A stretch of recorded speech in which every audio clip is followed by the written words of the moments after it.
All set? Looks like it's starting up, so we should be good to go. All right, I'd like to call to order this Brookfield Board of Finance special meeting for Wednesday, March 3rd. I'd like to call to order with the Pledge of Allegiance. Pledge allegiance to the flag of the United States of America and to the republic for which it stands, one nation, under God, indivisible, with liberty and justice for all. All right, since we're at where we're at, I'd like to make a motion that we change the agenda and move the library to first. Do I have a second? I would suggest we go through public comment, the first public comment. Sorry, first. yep. Public comment. That's all right. Sorry, thank you. Yep. Anybody with public comment? We will look under chats or hand raising or anything people have. Wave at the screen if you're muted.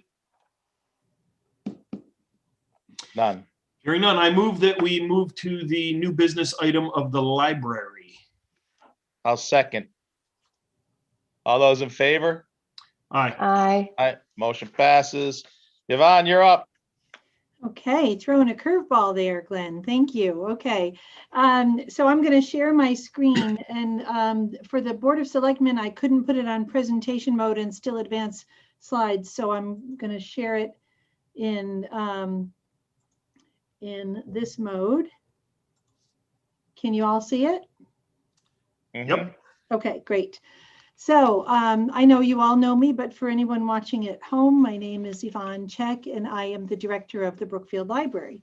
So I want to thank you all for giving me the opportunity to come and talk about our upcoming budget needs for the 21-22 fiscal year. Let's see if it's letting me advance the slides now. Nope, still can't. There, can you see it now? Yep. Okay, great. So for our list of accomplishments that we typically start the slides off with, instead of giving you a list, I wanted to just tell you a couple of really quick, brief stories that I think will illustrate our accomplishments instead for the year. So I'm going to start off with an unsolicited comment that we received from a resident a few days ago. And in doing so, I'm highlighting one of our new features on our website, the live chat feature. So that's what you see on the screen here. We actually monitor this live chat feature on our website. It is not robotic. We actually have our librarians answering this. So it's a great way for patrons to contact us and get a response immediately. Another way that we're sort of using to reach out to the community during the pandemic. And through this live chat, we got this lovely message that I will not read in its entirety, but the reason I'm bringing it to your attention is because it's from a resident who actually doesn't use the library. And of course, we often hear praise from people who use the library, but this is from someone who doesn't use the library, but recognizes its importance to the community. So I'm just going to highlight a couple of the lines. She says, "Yesterday, I was driving by the library and I saw all those wonderful snow people. You have no idea how much it made me smile and realize that one day we'll all be back to normal." And then she goes on to say, "I just love how the library has touched our community. I see many of the events on Facebook." And she said, "Honestly, I feel that the library is becoming the heart of Brookfield. The events that have been planned in the last few years have been so on point." And then she goes on to talk about the events.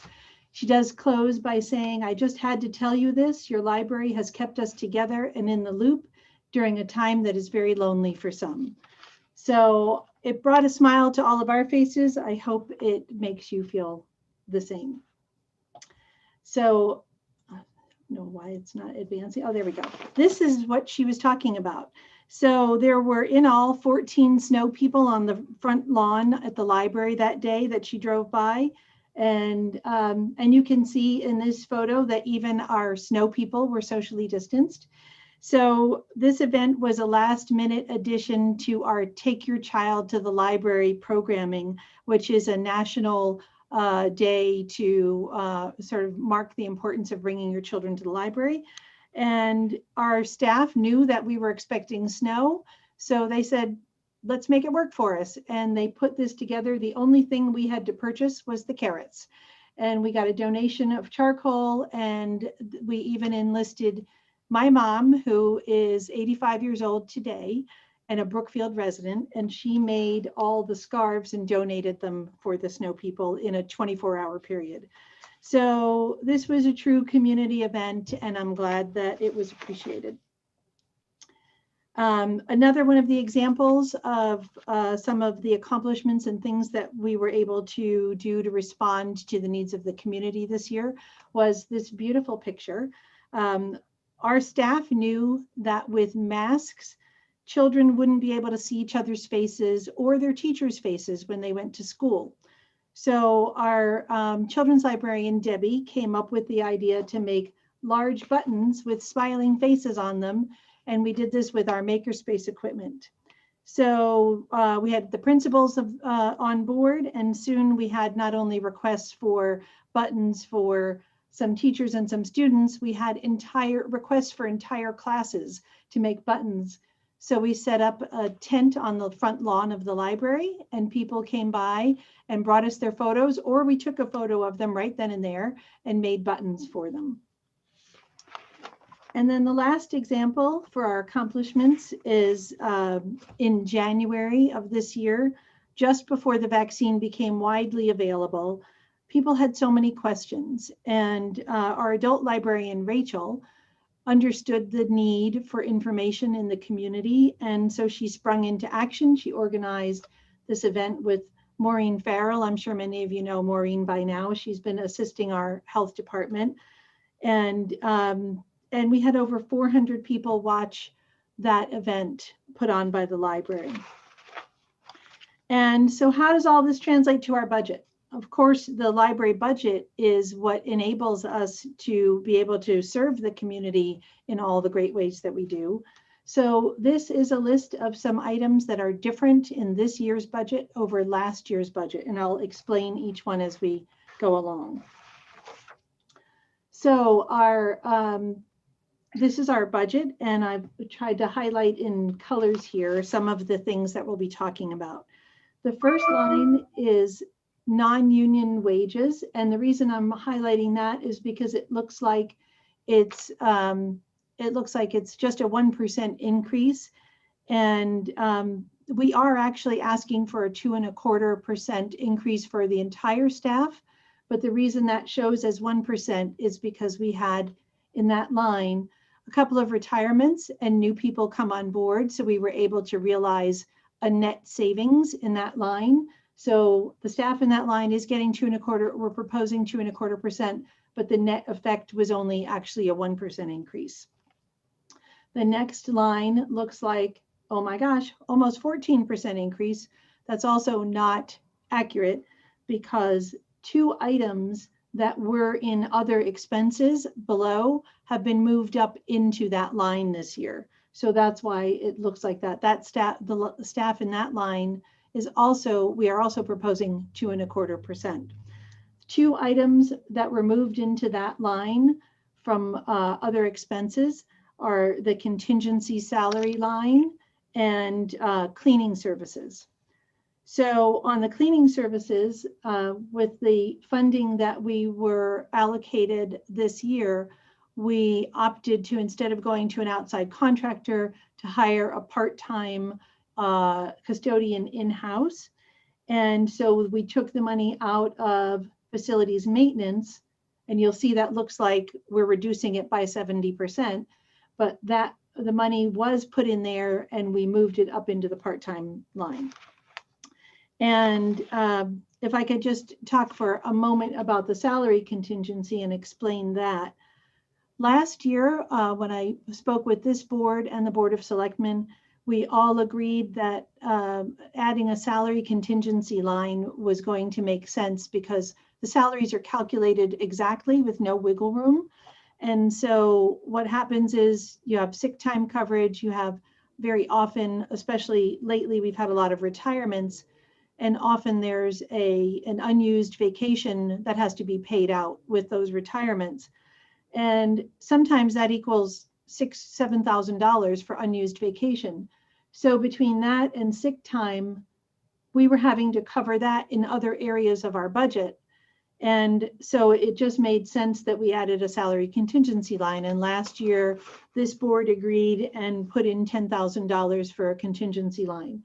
That had to be, we actually ended up reducing that due to COVID cuts, but 1,500 of it remains. So again, this is to track sick time and unused vacation payouts when someone leaves or retires. So we quickly tracked what that might look like, and that's on this next slide.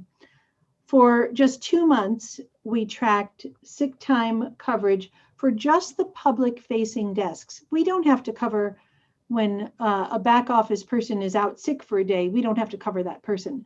But if it's someone who operates the online catalog system or answers the phones to check out books, those public-facing desks, we do need to have coverage.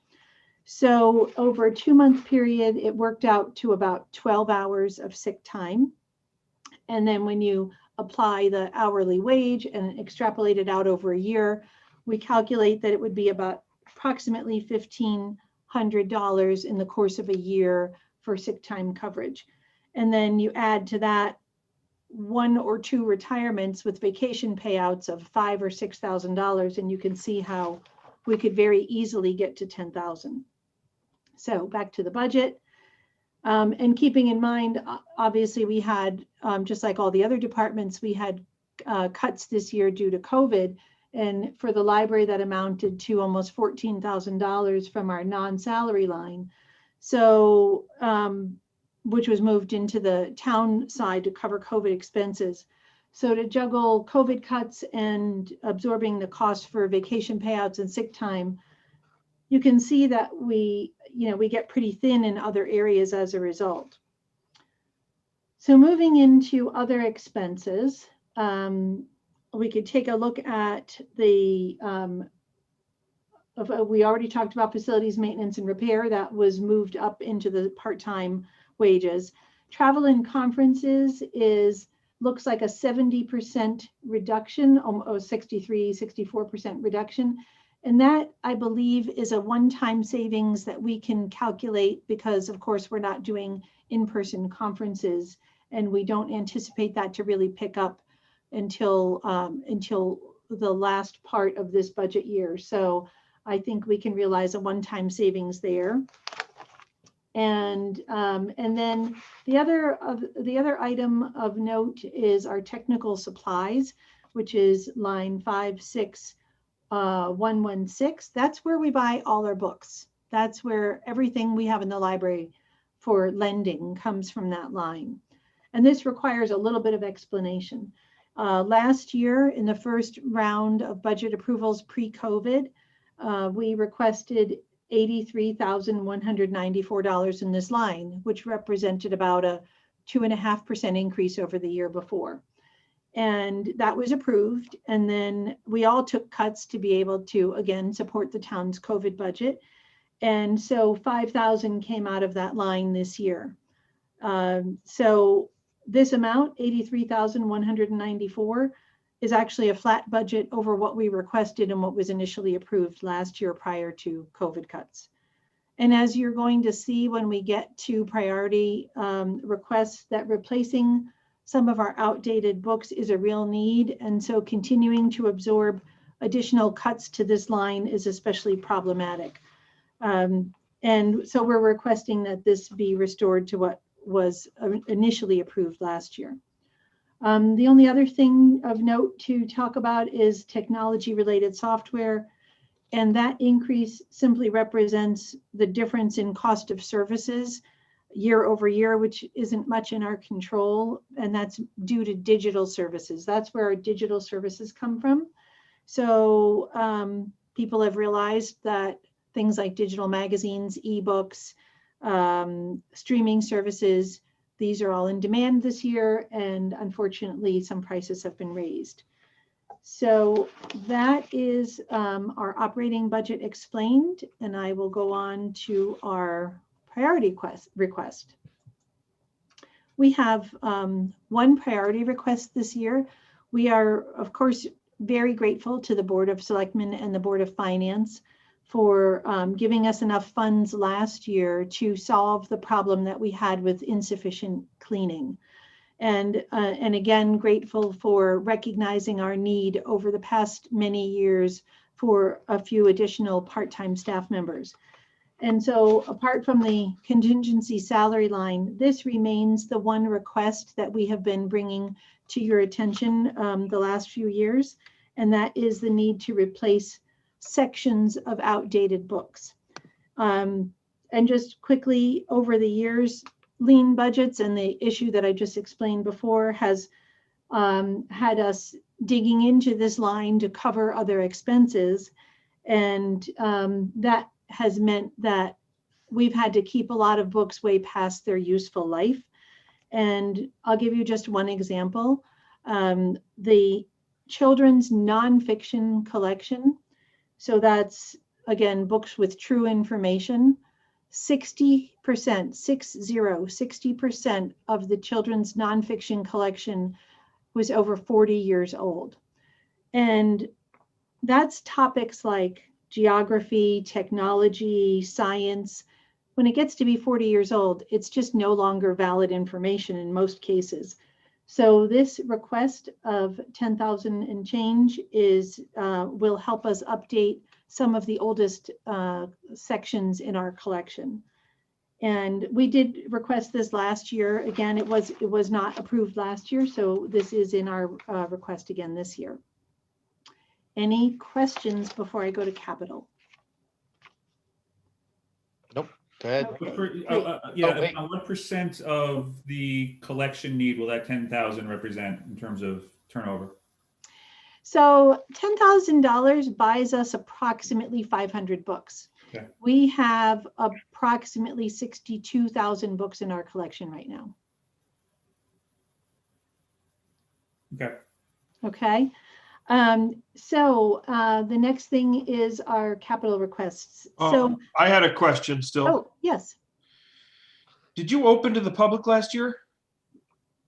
Oh, yeah. We were open for 8.5 months of. With public coming into the place? I know you opened, people can drop off and pick up curbside. Did the public come into the building at all last year? Were you open to the public coming into the building? Yeah. So from July 1 of this budget year that we're in, is that what you're talking about, Mark? This budget year that we're in right now? Yeah. Or just all of 2020? Talk to me about this budget season. So starting July 1 of this budget season, we were open for curbside service and outdoor programming. And then on September 8th, we opened the building for people to actually come back in.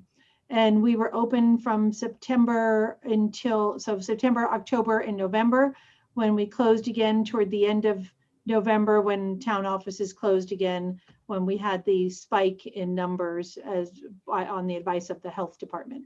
So we're actually gearing back up to open again, hopefully in the next couple of weeks.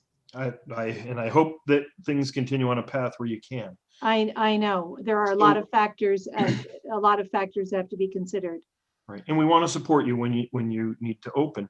But my question is, this extra custodian, did you just use him or her for the 3 months you were open, or did you have an extra custodian for a longer period for that amount of money?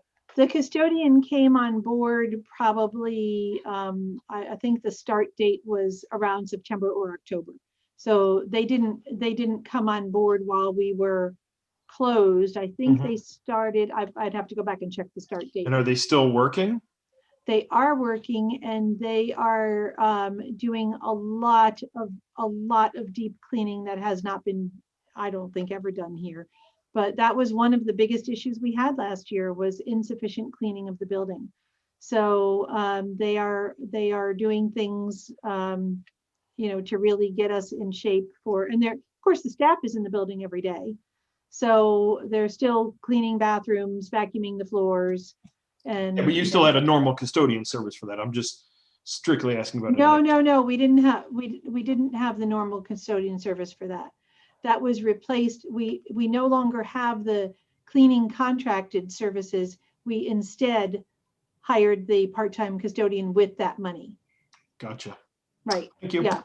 We Yeah. definitely don't have an extra person. We replaced that contract. So we don't have an outside contractor anymore. Gotcha. Thank you. Okay, Can I ask a question, Yvonne? sure. How many books have we distributed by the door since? In the last 12 months, we have circulated a little bit over 100,000 books through curbside service. Okay, A little bit And- over 100,000. yeah, and just one comment to your concern, Mark. We still have people deep cleaning town hall because we want to keep our staff safe.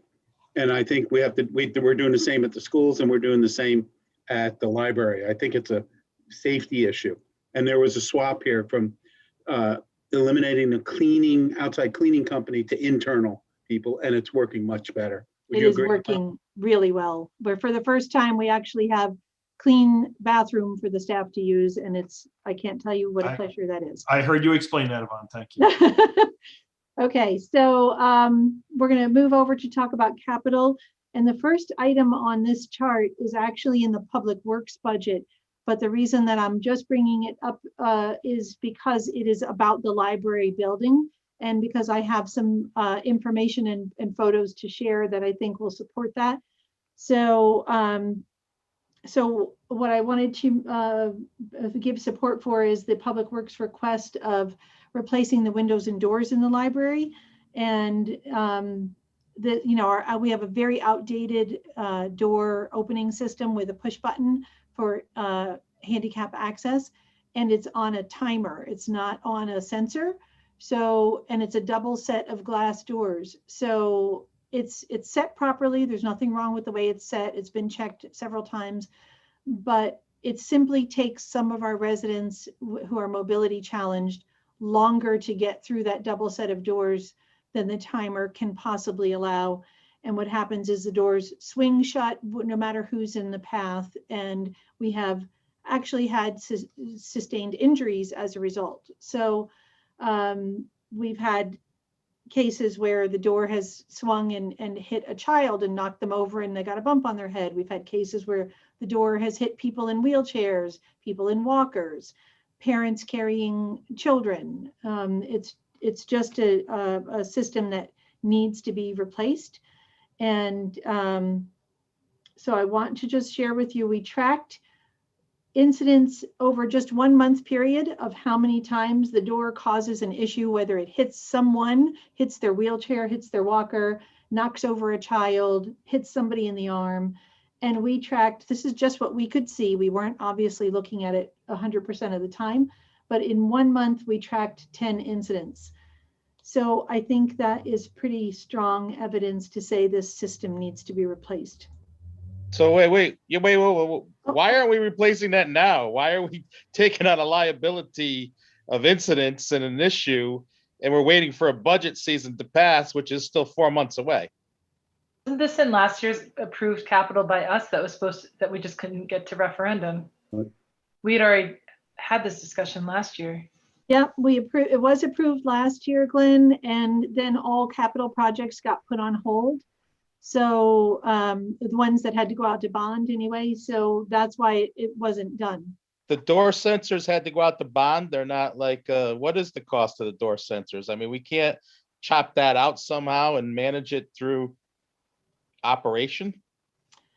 The whole project went out to bid, and it was meant as a package deal. So I think changing the sensors out and then having all the windows and doors replaced a few months later, I think they were just looking at trying to be efficient and doing it all and it was anticipated that it would be done by now, but it got pushed. So the hope is that it will be done as soon as possible. I just also want to show you, this is part of that window and door project, and this is a photo of obviously aging windows in the library and missing parts and aging windows in a bad state of disrepair. This is inside the library. This is a photo actually from obviously a window that is in very bad shape. showing rotted and broken windows with constant leaking, again, inside the library. That's photo taken from inside. This is also from inside the library. This is showing water damage from just, these windows have been recaulked and repaired, but they're, you know, they're nearly 50 years old. So they're just past their useful life. And of course, energy efficiency as well is a problem. So that's in support of the Public Works request for the library. The library itself is requesting for a capital budget and elevator. And this again goes to accessibility, the accessibility issue. We have, as I said, so many residents that have mobility issues, and this is all ages. We have children in wheelchairs. We have elderly people in wheelchairs. We have, you know, young families with small children that, you know, have to try and navigate our really old and non-code compliant cement staircase. So the staircase doesn't even meet current building codes because it has no landing at the top of the stairs. So there's a door at the very top of the stairs without a landing, and families have to try and navigate that while they're carrying children and try and get up and down the stairs. It's really a very dangerous situation. It's also, of course, we're not ADA compliant in any way, shape, or form because we have no way for a mobility challenged person to get to our community room from the library. They have to go out into the parking lot, down the sloping driveway, around to the side. And if they can manage to get there, the doors downstairs are not ADA compliant. They can't get through the doors. And then once they get in, if they do, there's no ADA bathroom. So there are significant issues that have to be addressed, and an elevator would go a long way to providing access to the only program space we have in the library, which is downstairs. So the other item we're requesting in our capital budget is a whole building generator. I think obviously in recent years, we all have seen the number of times that power outages are happening, and I don't think that's going to get any better. Residents who, of course, need help with heating and cooling, and also internet connection and charging their equipment and their phones. And I know other town buildings are also requesting whole building generators this year. Of course, we always hope we won't need them, but for safety, they are becoming necessary. And the library being equipped as a public building, we are ready for people to use our public computers during a power outage. If we have a 6-day power outage, it would be great to allow the public to come in here and get connection and make the phone calls they need to make and do whatever they need to do to access their email. We can't do that without a generator. So that is the request there. The next item, this is item number 4 on this chart, 3 for the library, 1 for Public Works, is architect fees for the feasibility of center school use as a library. And last year, the Board of Selectmen established a committee called the Center School Use Ad Hoc Committee. And that was done to involve the community in determining the highest and best use for center school once it is vacated in the fall of 2022, which is the projected date. It's only about 18 months from now. It's hard to believe, but in a year and a half, 18 months from now, center school will be vacated. So the ad hoc committee surveyed about 140 groups in Brookfield, and this was everything from sports clubs to churches to scouts to town departments, and asked what their space needs were. About 38 groups responded that they had either some need or some of them responded and had no need. But of those who did need space for their services, their needs were logged by this committee and weighted based on how many people in the community would be served by their service. And then about a dozen groups were called in and asked, the largest needs were asked to report to the committee. And then a lot of residents spent a lot of time trying to come to a conclusion. And what they did was present a final report to the Board of Selectmen. I think, Steve, I think it was back in October maybe. And this is page 1, their executive summary of their final report. They came to the conclusion that their top recommendation for how to reuse Center School was to house a new library. So of course we had, of course there were members on that committee that had some expertise in real estate or engineering, but so they were able to give some ideas and estimates, but the committee had no funds allocated to it. So they couldn't really determine all the various scenarios that would be possible for the conversion of Center School. So the request for in our capital budget for $30,000 is a really important step toward understanding what the options are for Center School. And it's a step that we can take now and need to take now so that we can avoid Center School being vacant for longer than it has to be. And this sum of $30,000 for the architect or some architectural firm would be to come up with about 3 different concepts to renovate the building and the costs associated with those concepts so that we know what to plug in to the long-term capital plan. This is the same thing that was done with the school project. There was sort of an analysis. They came up with several options and then they focused in on one. And we know Center School building was deemed no longer usable as a school due to the condition without some major repairs. We need to know how much it will cost to convert it into a new library or any other use. It's the next logical step. So that's our request for item number 4. Number 5 is replacement of our phone system. It's an old antiquated system. I could go into all the details, but the bottom line is there's 1 line and 2 rollovers. So the library has 3 lines. And one of them is also doubles as the town info line. And the library is off-site from town hall. So every time I need to call Marcia or Dan Secor or anyone else at town hall, it's through an outside line. And often I have to wait for a line to open up in order to try and make a call. So we don't have enough lines, but we also don't have things like forwarding capability. So I would like to be able to forward the library calls to myself at home if we're closed due to snow or something like that. And the conferencing ability is so archaic as to not be usable. And it also ties up 2 of the 3 lines. So I end up making all conference calls on my personal cell phone. And that's obviously we've all made a lot of conference calls during COVID, so that's become an important feature.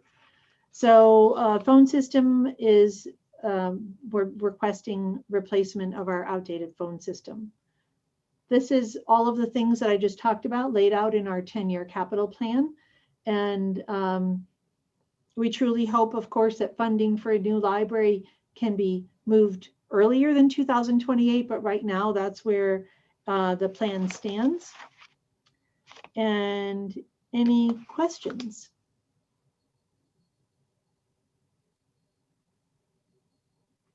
I can Yes. just finish up then with, Do.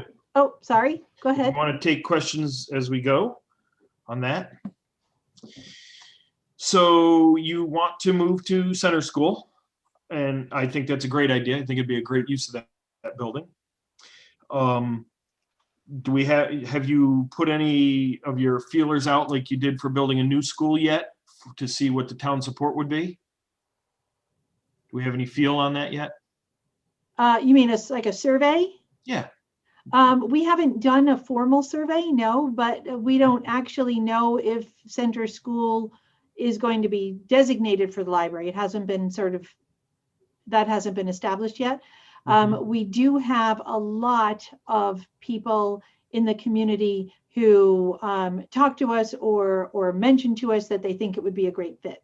So what we hear through social media and people actually reaching out to us is that it seems to be a perfect fit in people's minds in the community. So, yeah, and I agree with that. I'm one of those people. And I've been on social media saying that. But my question then is, you know, I understand the $30,000 for a feasibility study and all that. Great, get that. I don't know that I understand spending $800,000 on improvements to this building that you're hopefully moving out of, that we should hopefully in a year maybe have an idea if that's what's actually happening. And it would really only be 2 or 3 years away, especially when you say you want to limit the time, and I agree with you, limit the time center school would be vacant, which is the appropriate thing to do for a building. So I don't know that I'm fully coming to grips with all of that yet. Yeah, can go I ahead. jump in on that? Let me jump in on that, Mark. The windows and the front door, though, especially the windows, I think everybody would agree have needed to be done for years. And regardless of what we do with that building in the future, the windows are rotting out. You can see the pictures of the windows actually rotting out. So I think this is an investment in the future of this building. The Board of Selectmen didn't approve an elevator because if somebody else moves in there, it'll be reconfigured inside. But I think the windows will stay because one, it's in historic district. So you're not going to be able to change those windows without going through the Historic District Commission. So the Board of Selectmen's feeling was that this really needs to be done. We need to do the windows. We didn't put in the phone system because we're going to we're putting a whole new phone system in the new school. The Board of Ed's contract for phones is coming up in the next 6 to 9 months, and so is the town's. And we'd really like to get everybody on one phone system. We think we can get, economies of scale there. And that way, if Yvonne wants to reach me, she only has to dial 4 digits, not 9. So we're going to look at that. And that committee did say that they thought the best and highest use of center school was for a new library and possibly some space for Parks and Rec. My concern with that is, Tecton went through every single building when we first hired them, and they identified, if I remember correctly, about $18 million worth of work that needed to be done to center school to bring it up to current code as a school. I don't think it would be as expensive or arduous to do it as a library, but then we have to really look, is it worth fixing the building or do we think about replacing the building? But a design would give us this money being spent for design would give us probably a much better idea of which way we wanted to go. I personally am in favor of putting the library at center school. And although I haven't done surveys, everyone I've spoken to thinks I'm not talking hundreds of people, but people I've discussed it with all think center school is a great location for a new library. That's what I hear too. But so Steve, having got your selectmen's budget late in the process, as the process is designed, that we don't really get it with a ton of time before these meetings, I haven't had a chance to fully review yours. So I guess I was assuming that the presentation we were getting from your department was going to match what you have proposed us. So that's not the case. So you are not proposing an elevator. Right. You're not proposing a phone. Right. What about a generator? No, we did not keep that in there. And cameras? Cameras, what we want to do is, let me pull that up. I don't think the cameras, I think, are going to be in, we have an overall request for cameras using the Avalon system. And that system is the system the police department uses now and the schools use now in their schools. It makes sense to have one system for the entire. You left those in? Right, yeah. Okay. No, actually, so that's someplace else in the budget because you took them out. No, You can took them out of this line item. You moved Yeah. them someplace else. we Yeah. took the cameras out because they were approved in last year's budget and the library didn't realize that they were not being bonded. So they put them back in again in this year's budget, and that's why they came out. They've already been approved, They've already but they been will be approved. part of that whole system. Okay. And we'll go out the bid on that. We asked each department to give you a presentation because I think each department should be able to advocate for everything that they want. even if the Board of Selectmen and First Selectman didn't approve it, you guys could change your minds and say, yeah, I think that's happened before, where we've turned something down and you've added it. So I'm asking each department to describe each of their capital projects. You have Understood. understanding. Okay. So I have another, I just want to understand the order of events on the design for center school. I'm completely, if asked, completely in agreement that center school is the perfect place for a library. I think that makes perfect sense. That said, the order of events to spend $30,000 on design options when it hasn't yet been determined, I don't know that that makes sense. So should we, are other groups going to ask for funds for their designs? And then that goes in front of the building committee for a decision, and who pays for that? Or is a decision going to be made? And at that point, should we make the other groups? I don't know. What other groups are you talking about? I don't know. You said that it hasn't been determined that the library is going to be there, so I assume other people are bidding. We wouldn't spend money like for baseball or soccer or lacrosse. We wouldn't give them money. Our job is to fund town functions. I think we need to come to, and this has taken a back burner given all the things we've been doing with the pandemic and the new school and stuff. I think the consensus is, we could ask the board, I know the consensus on the Board of Selectmen is that's the place to put a new library. I think that's the premise we should operate under. The committee, the ad hoc committee under Bob Zinser, did a phenomenal job of reviewing every possible need of all the organizations that they could talk to. And it was clear that they thought center school was best use was the library. So I think we can move forward with that as an assumption. You know, the only other group that would want space that works for the town is Parks and Rec for some of their programs. And I don't know if we get a design, can we, if we're going to keep the building, do we incorporate the gyms for Parks and Rec, things like that? And that's why you have to do a design. We just don't know yet. I just don't know if this is putting the cart before the horse in terms of the design. We don't have to talk about it. Yeah, I see your point. That's something I'm thinking about. Steve, are we going under the assumption, I get we had an ad hoc committee and I actually agree to it, but did the town vote down the library because of the location, or did it vote the library down the last time because of the overall costs? And are we going to get back into this overall cost thing as a spend money to get to, because it was an overwhelming vote down. Was it the location that caused the vote down, or was it the dollars being spent?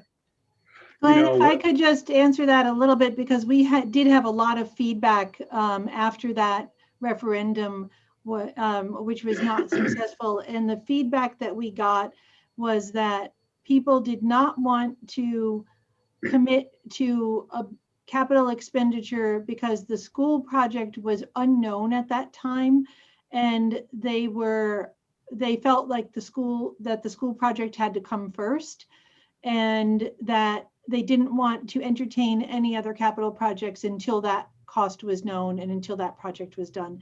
That was the primary concern, and it was also the location.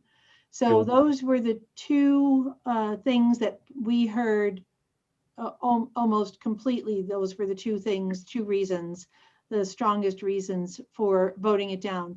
The school building project was unknown, and the location, people were really against moving the soccer field to the other side of Town Hall campus. They wanted the soccer field to stay where it was. Fair answer. Thank you. Fair answer. Thank you. Yeah, Glenn, sorry.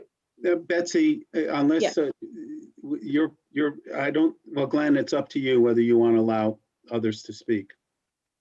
Betsy's part of the library, right? So, I mean, okay. Go ahead, Betsy. Thank you. Thanks, Glenn, for allowing me. I think we need to be a little careful about what we're talking about on this $30,000. This will not design a library. It will give us an answer of looking at center school, building on the study that Tecton did. One response would be, yes, it's easy, inexpensive, relatively speaking, to update that building and design a library into it and design a library or with something else? Or is it so expensive to do what upgrades need to be done that it would be less expensive for the town to tear the building down and rebuild a new building for just a library, a whole community center with Parks and Rec? So that's the kind of answers we're going to get. We're not going to get it as much like the school did from the Tecton design or the Tecton study. Just, yes, this is what you ought to do. This is tear down Huckleberry, build a brand new building. So it's step one of many steps, because then you would go Yes. on to the design stage, which would then allow us to cost it out. Yes. Yes. Okay, exactly. all right, very good. All right, And I think the timing is good on this. We know what we're pretty, in about 10 days, we're going to be putting stakes in the ground at the new school. They're coordinating all the bids. Right now, we look good on those. We're updating the 10-year plan. So at least we could start to think about it and talk about it. We may not be building something for 5 years or so, but I think now is the time to talk about it. all right, let's move on, please. That's really the end of the presentation. I've got some general statistics here for you, just that in one solid 12-month period pre-COVID, we had 131,000 items that were borrowed from the library. And during COVID, we've had over 100,000 items, about 101. So we're still lending a huge amount of items through the library. It's a little more difficult to do now during COVID, but we're still providing the service. And Brookfield loves to read, so lots of people are taking advantage of our service. And this is just a sampling of some of the actual physical cards, notes, and letters that we have received just in the past couple of months, thanking us for providing service during a very challenging year. And that's it. We know that the library, we know that you all value the service that the library brings to the community, and just thank you for listening and for supporting the library. Any questions? Any questions from anybody? Just a quick comment. I just wanted, you guys really have adapted during the pandemic. And I mean, even today, there was the post about offering help to people on the VAMs for signing up for COVID vaccines. And we had the discussion several years ago about how people see a library as a place for books, and it's really so much more than that. And you guys have found a way to really connect and help the community at the same time. And kudos to you and your staff. I think you've done a great job. Thank you so much. We do have an excellent staff. And we are opening by appointment for people to come in and use the public computers. And our staff is going to be assisting them with getting their vaccine appointments. Really cool. Thanks. Thank you. You. Okay, I'll stop sharing and back to you. Thank you. All right. So now we're on to the new business overview. I guess that's you, Steve, and Marcia, correct? Yes, it is.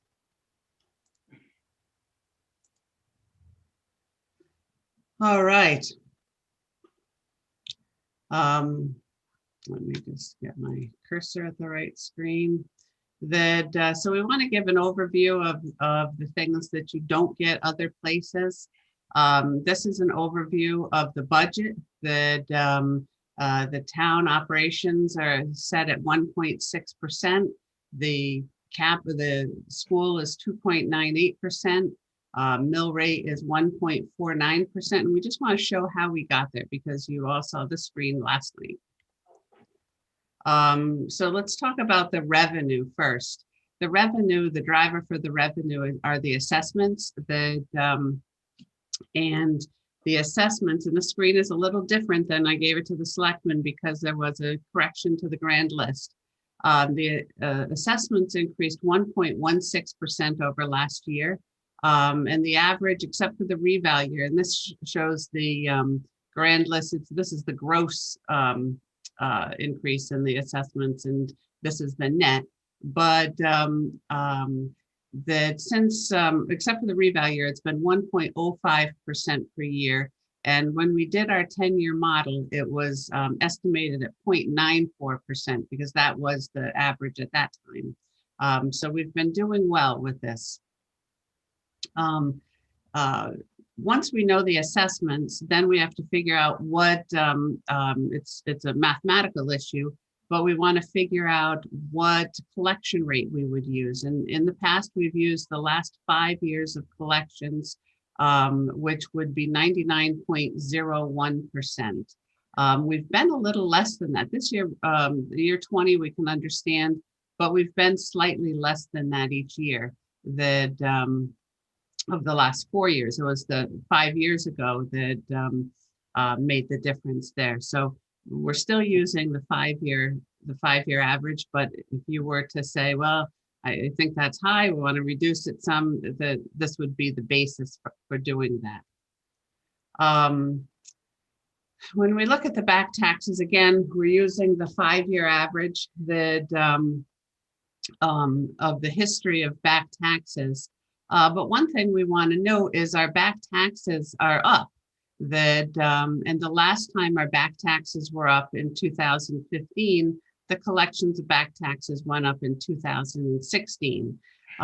So that trend could continue next year. And again, it's a subjective, are these people that are behind on their taxes going to be able to catch up next year? But for right now, we're using the 5-year average. So Marcia, how can back taxes be up if collection rate is still steady? Well, if you look at the slide before, it wasn't steady last year. That dropped. Gotcha. So it's last year's. Okay. Yes, it's primarily last year's. Gotcha. And you can see that on this graph. Last year's what pulled it up. Gotcha. But we use a 5-year average, so to smooth it out. Supplemental motor vehicle, again, we're using the 5-year average. We won't know that. This is for if you bought a car after October 1st of 2020, that you're going to get a prorated bill in January of next year. We don't know the amounts until December of the year. So we always have to estimate what that would be. And right now we're estimated, again, based on a 5-year average, and it's been pretty steady over the 5 years. Interest and fees, it's on a cash basis. So even though, the outstanding went up on an accrual basis, we'd have more interest and liens, but it's all based on when can they pay that. So we would have, we've done it on the 5 years. Oops, what happened to me? That we've done it on the 5 years, but we would have, if you think that people have are really going to recover next year, then we could say, oh, maybe we put a little bit more in there. The is interest market rate, or is it statutory? Statutory, 18%. Okay. Yeah. So they'd be better off paying off their credit cards before they pay us off. Except for the fact that we can lien their house and take it. The telecommunications, again, that's changed from the selectmen's presentation because we did get the current year that we did get notice of how much we're going to get this year, about $46,000. But we don't get notice of that until this time of year. So we won't know next year's. We're just estimating that it goes down. If someone put in a lot of wires and increased their infrastructure, then we would get more tax, but we just don't know that right now. Intergovernmental revenues is based on the governor's budget. And we talked a little bit about this last year. Eileen asked the question about the education. Again, the budget was low. The governor's budget, if you remember, we had a different governor, and there was also, we were going to be paying some pension payments. Pension payments have not come up this year, and this is the budget for 2022, and it's also the same as the actual for 2021. Not too much has changed over here. That as far as the budget goes, we do have the ESSER 2 funds. That's the Board of Education money. They have to apply for that and get accepted. We've talked about maybe replacing some of their expenditures with that money. But what that would do, it wouldn't add revenue to this budget. It would, let's say there was $90,000 of expenditures that could go against that grant. Those expenditures would come out of the general fund and go into the grant fund. And revenue and expenditures like that generally go through the grant fund. A lot of them are required to go through the grant fund.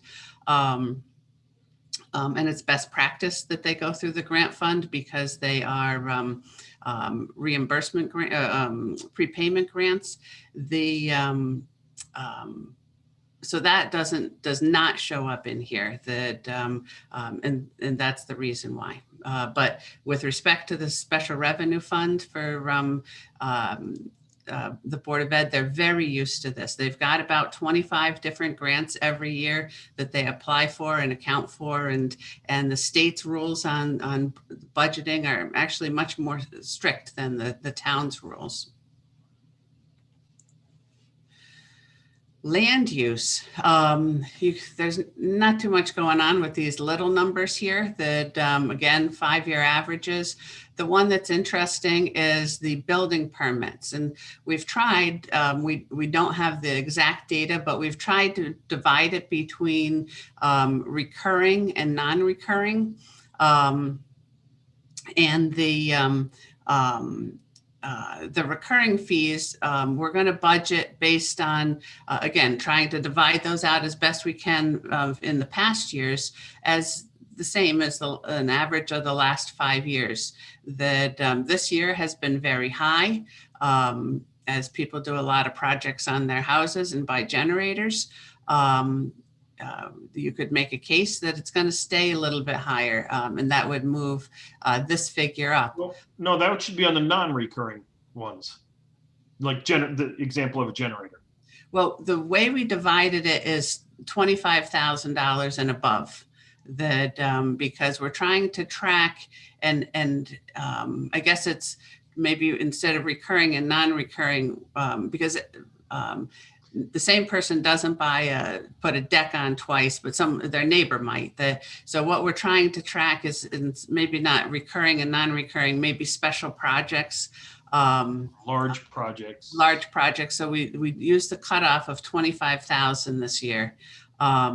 And so we have a worksheet that we meet with the Planning and Zoning and Land Use Department of all the projects, when they think that we'll see the fees from them. So far this year, when we did it last year, so far we're on target for this year. Although the question is, will it come in June or will it come in July? But they think it'll come in this summer. We have 2 projects that are over 25,000 that we think will come in next year. The town clerk fees, again, it's the conveyance taxes that are what's significant. And again, if you remember, we thought the real estate market would go down with COVID because people couldn't see houses and realtors couldn't show houses at the time we did the budget in April last year.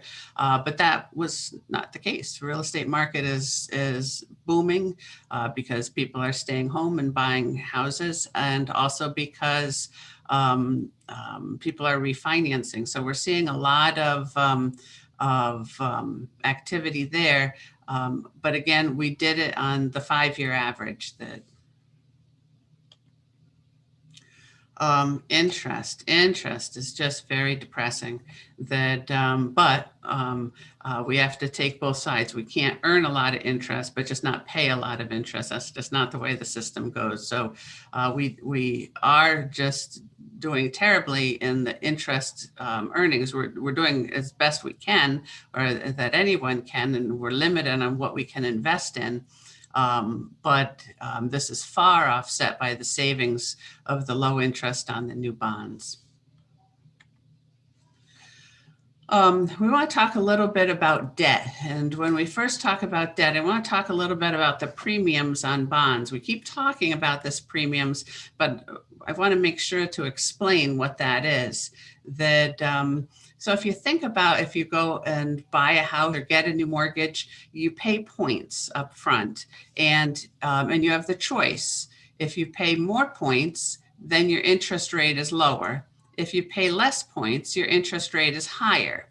And premiums are very similar. The difference is that we're not paying it, we're receiving it as revenue.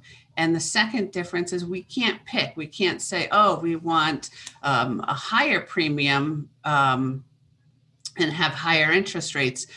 We go with the lowest overall percentage rate, and that calculates in the premium and the annual payments. So we did get a very high premium, so the interest rates are higher. They netted to 1.55% in this last bonding. But that's what the premium is. That so we did one this year. We have a large premium in our revenue. Next year, possibly we get a premium if we'll do a similar size bonding for the second half of the school or second part of the school. Possibly we get a premium, but we can't pick that and say, oh yes, we want the one, we want a high premium. They'll let us know what we get, but that's what a premium is. That and it's just an unknown until we get it. Yeah, and it should be noted, we have no choice as to what the premium is. It's different by each bidder, and we go on the overall lowest NIC, which net interest costs plus. So that's what a premium is. When we talk about ours, that when we talk about debt, we can't talk about it without the premium. That on our new school bonds, you saw the graph last night, that we have three years where we have a bump in, where we're paying interest and principal, mostly interest on the new bonds for the new school, but we still haven't paid off the bonds for the high school. So there's 3 years that we're contending with. This year, the premium is really offsetting that. We would be in a hurting situation if we didn't have the premium to offset that. This year, the new interest that we added to the budget was $1.2 million.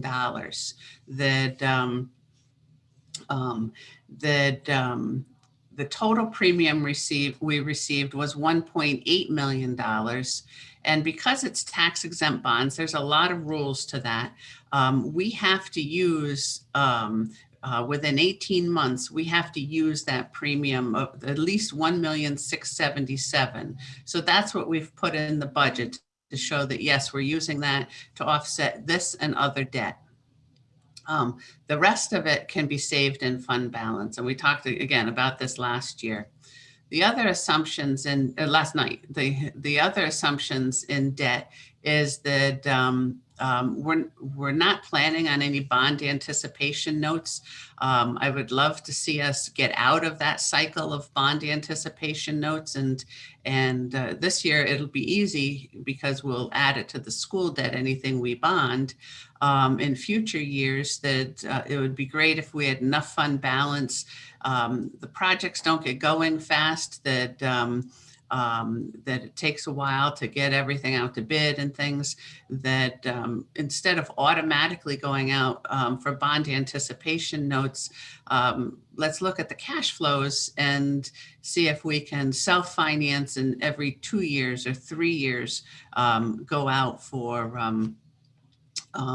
bonds, just because, you know, we're talking, if we didn't already have a bond and we wanted the fees for the attorneys, the fees for the bond advisor, the fees for the bond rating, you know, we're talking $50,000 to $100,000, and that just doesn't make a lot of sense. So we have no bond anticipation notes in this budget. Doesn't make a lot of sense to do it automatically. There's no new non-bonded debt that, so like loans or leases that we're anticipating in this budget. The debt on, we divided this up 2 years ago, that if it's current debt, we're going to pay the cost currently. If it's long-term debt, we're going to include that in the bonding costs. Again, down the road, it'd be great to pull that in, that we don't finance the bonding costs. That the debt service on any new bonds, we did last year in August, we did these bonds up here. This is actually, we will have paid three payments of debt on this, like 18 months next year, because we want to put it in, and we don't want to put in for the budget that, oh, we'll get it in August and let's estimate a debt payment in February.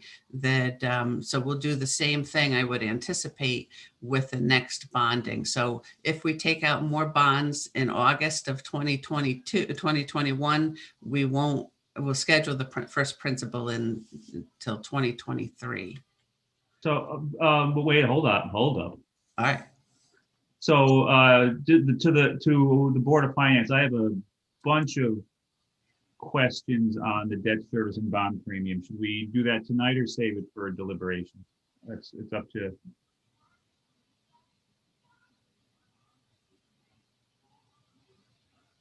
Ask the questions now, Dan, so we can get the answers, right? Right. I mean, Yeah, give them time.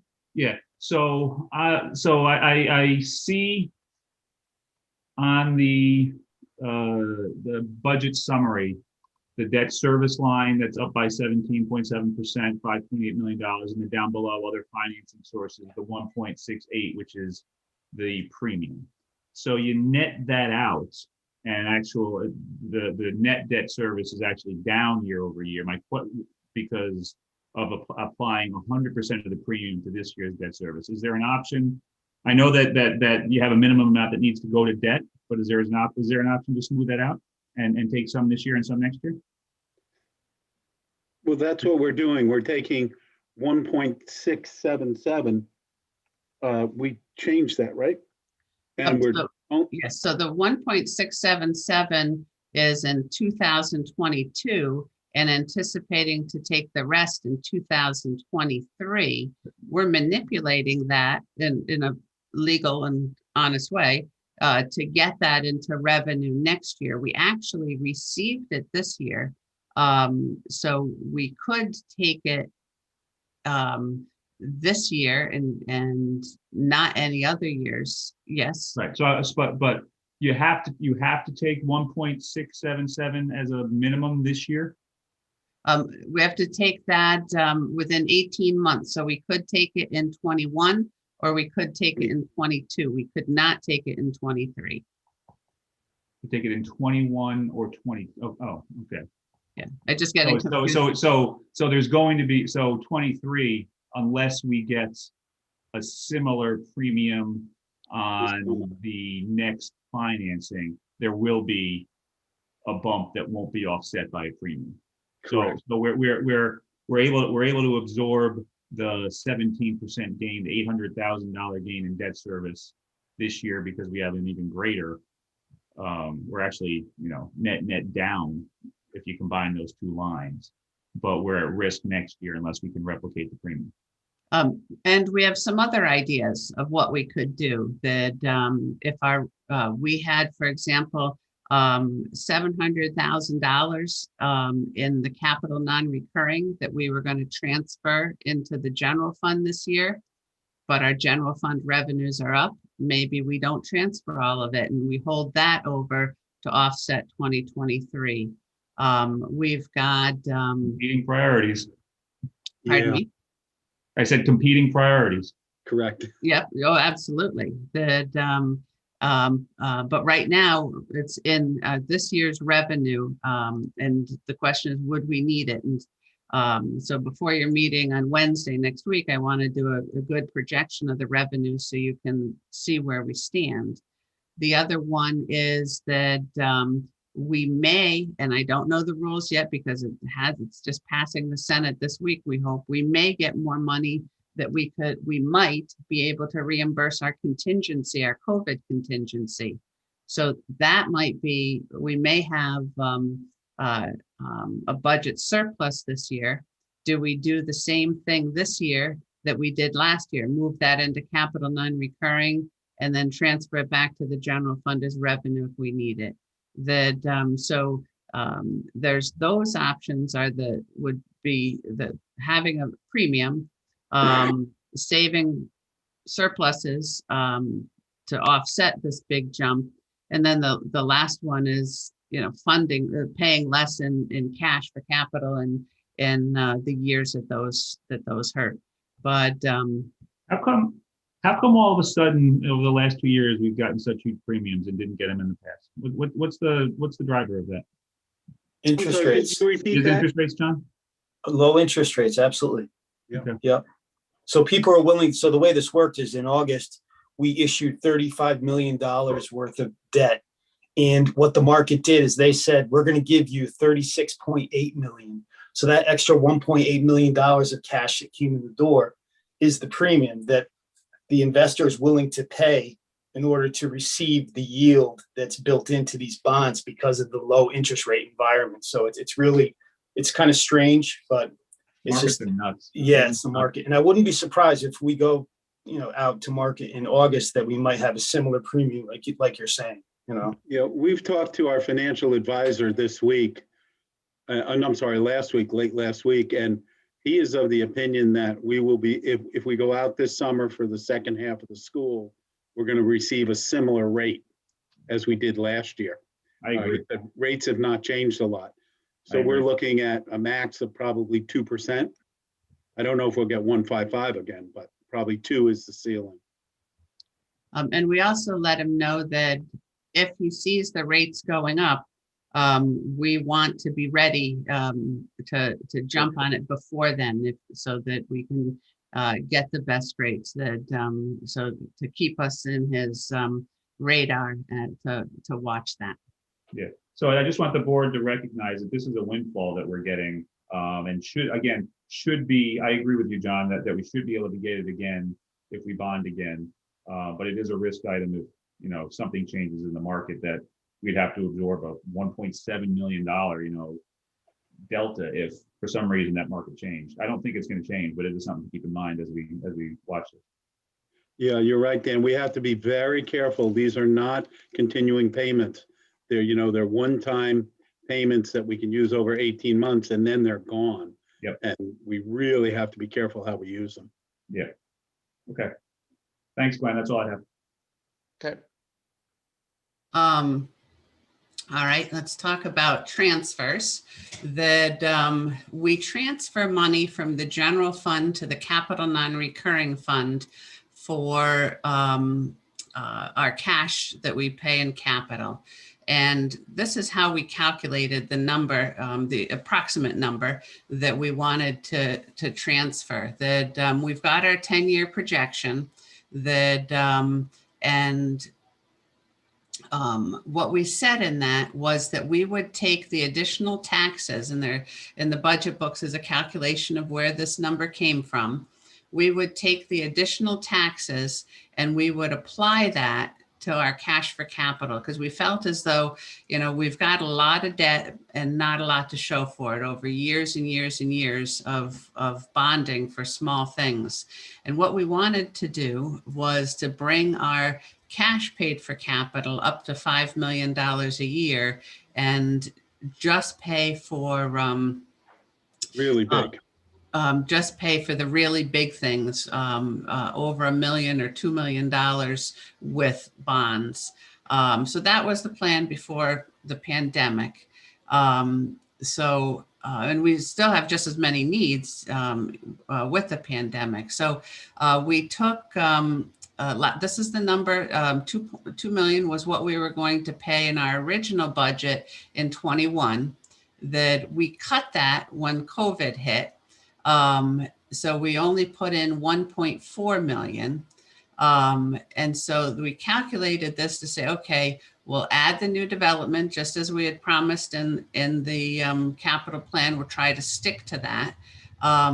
And we didn't think we could go all the way back and add both that and the COVID cuts. So we would add back a half of the COVID cut.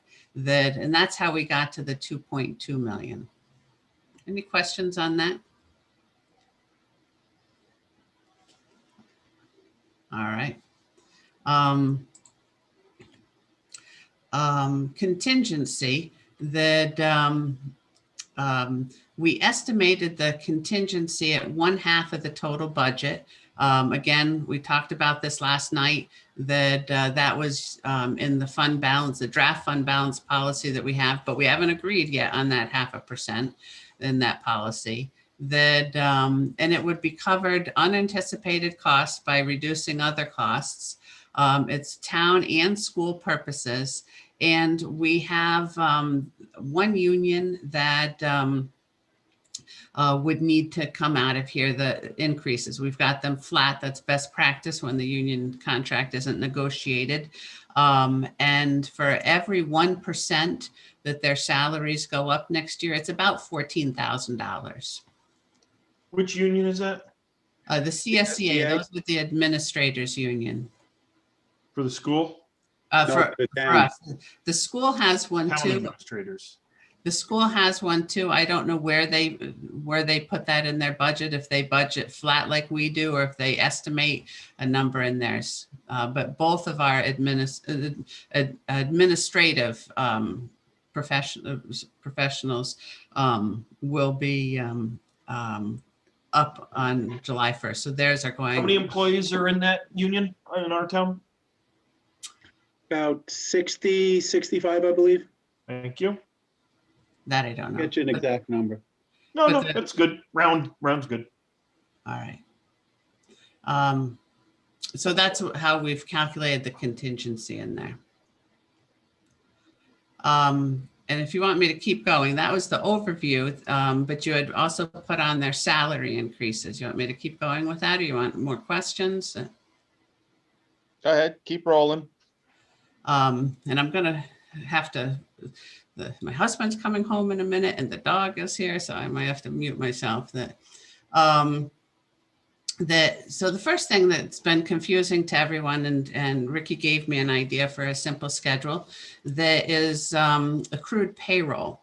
That on our payroll, we have the same problem that everybody else has. There's 365 days in a year, and 26 pay periods is 364. That so every pay period, every year, we have to add 1 day, except for leap year, where we add 2 days. That last year, I made an error. That I checked the formulas and what am I doing wrong? My error was not in my formulas. It was much more simple than that. That we had gone from a 2-year to a 1 year, and instead of adding them together, I replaced it. So that was an anomaly. That we've got, hold on. Sorry, I had a treat in my hand ready for her. Never mind hearing the dog. I thought she was more of a food dog than she was a guard dog, but she's gonna, Just gonna check that out. Okay, so so every year we add 1 day. Leap year we add 2 days. Some years it's more than others because this is based on a 7-day work week, and we only have the police that work the 2 days. So it's going to change year after year. And that's how we do it on the accrual basis. It makes it look like if we give a 2.25% increase, it makes it look like it's a bigger increase than that. Our other option, if we didn't want to do it on an accrual basis, we have to do that for generally accepted accounting principles on our financial statements, but we can do the budget on an accrual basis, or we can do it on a cash basis. What a cash basis would mean is, and none of this, I should point out, none of this affects the paycheck. That if you're getting a paycheck, you don't know that any of this is happening. It's all journal entries in the financial, in the books. So that Does it affect mill rate or taxes collected in any given year? It does because it increases a little bit every year. So Versus a lump increase every 6 years. Right. Correct. So those are our two options. So we add a week here or we add a day here. That this is a lot less painful. This one, just from my experience being an auditor, that administrations change, they forget, and they never remember to add that 27th pay, and then they're just out of luck. So those are our choices. That's what accrued payroll is, and that is again, it doesn't affect the employees. I'm going to get a paycheck every 2 weeks, then the same amount. I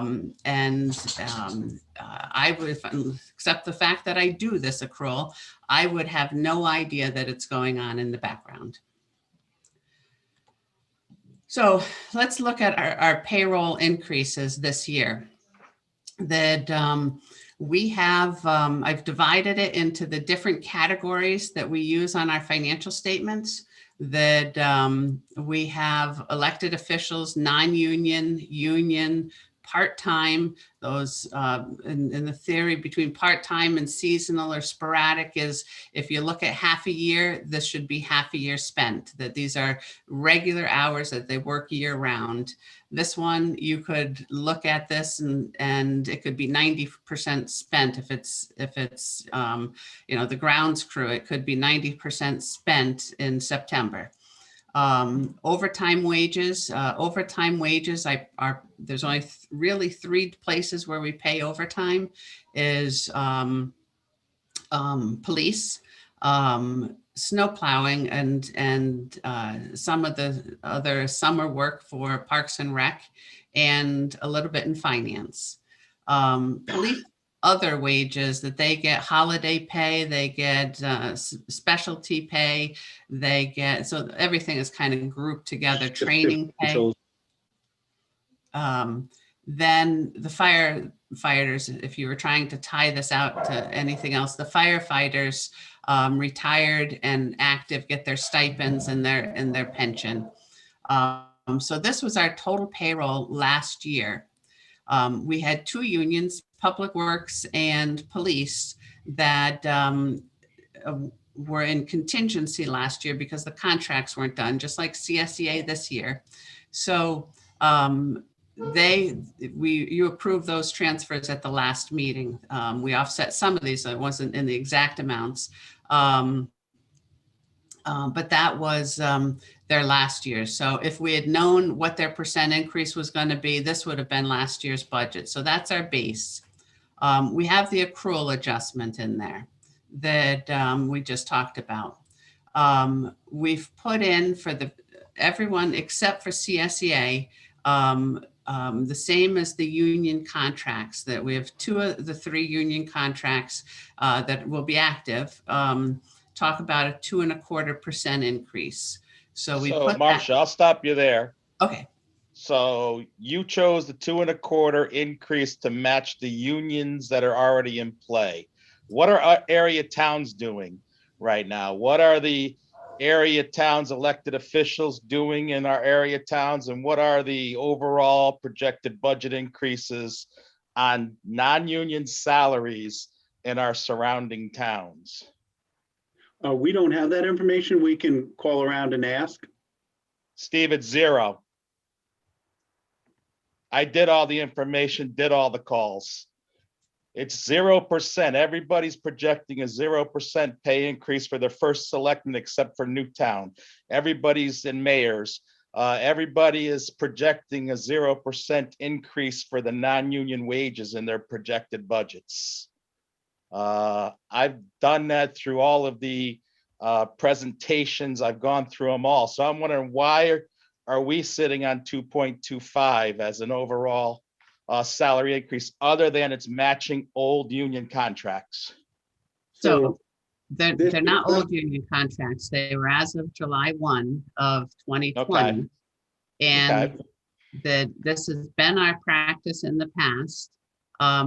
We do know that, and I have not done that homework because none of the budgets were out at the time we do this, or public. They are proposed budgets. Let me be clear. They're proposed budgets, right? I don't want you to. We can certainly do that survey. We have a finance directors group, and last year we got a lot of information from them. So that would be my response. Steve may have more, and I think Fern's on the line. Yeah, when we look at this, there are towns who have senior staff that are, what are our non-union staff are unionized in some towns. And one of the things that caused them to be unionized was people working for them getting raises and they don't get a raise. The non-union staff that we have are primarily managers, and they work more hours than our union staff. They work late, they work weekends, they do a lot of things that, because they're salaried, they don't have a specific set time to work. If they need to work extra hours, they work extra hours. To say to our staff that does that, listen, we're not giving you a raise this year because we don't have to, I think sets a bad precedent. It could cause, and this has happened, it could cause them to start to unionize, which we don't want. And it causes extremely hard feelings on the part of staff. This is not a private enterprise where, people get raises and this person gets 10% and this person gets 2% based on their performance. All of our salaries are public and everybody knows them. I think it is reasonable and fair to give the non-union employees the same raise that we're giving contractually, we have to give to our unions. Now, the question then goes back, well, why don't we negotiate with the unions for a 0% increase? If you do that, the way it works is pretty straightforward. If you can't agree on a salary increase for a union, for one of your bargaining units, you go before arbitration. And if we suggest 0%, they're going to suggest something like 3.5%. And they do not slice the baby in the middle. They pick one or the other. Absolutely. Yes. And the record is that they pick the union. We're not talking unions. We're talking non-union wages, Steve. And I'm asking, and I understand what you're saying, but what makes Brookfield different than Bethel, makes it different than New Fairfield, makes it different than Danbury, makes it different than Weston, makes it different than Westport, all who are understanding this is a pandemic, all that are taking 0% increases on the non-union wages. They are working just as hard as our people in Brookfield, which again, I think they are working hard. I'm not going to disagree with you, but I don't understand the justification of other towns are all going to 0. And listen, if somebody jumps off a bridge, do you do the same thing? I disagree with it. I think that we need. Wait a minute. Stop that. Steve, don't go there because we compare ourselves to towns all the time. You say, last meeting, you said our town clerk may go to Westport to get $95,000 a year. So don't give me that, Steve. Give me the straight facts. I gave you the straight facts. I'm telling you, this is a matter of opinion, Glenn, not a matter of arguing facts. No, this is a matter of putting forth the budget that other towns are doing that we can pass. I explained to you just now why I believe we should give our non-union employees the same raise as our union employees. It's fair, it's equitable, it stops them from forming a union, which they could do, and it's the right thing to do, in my opinion.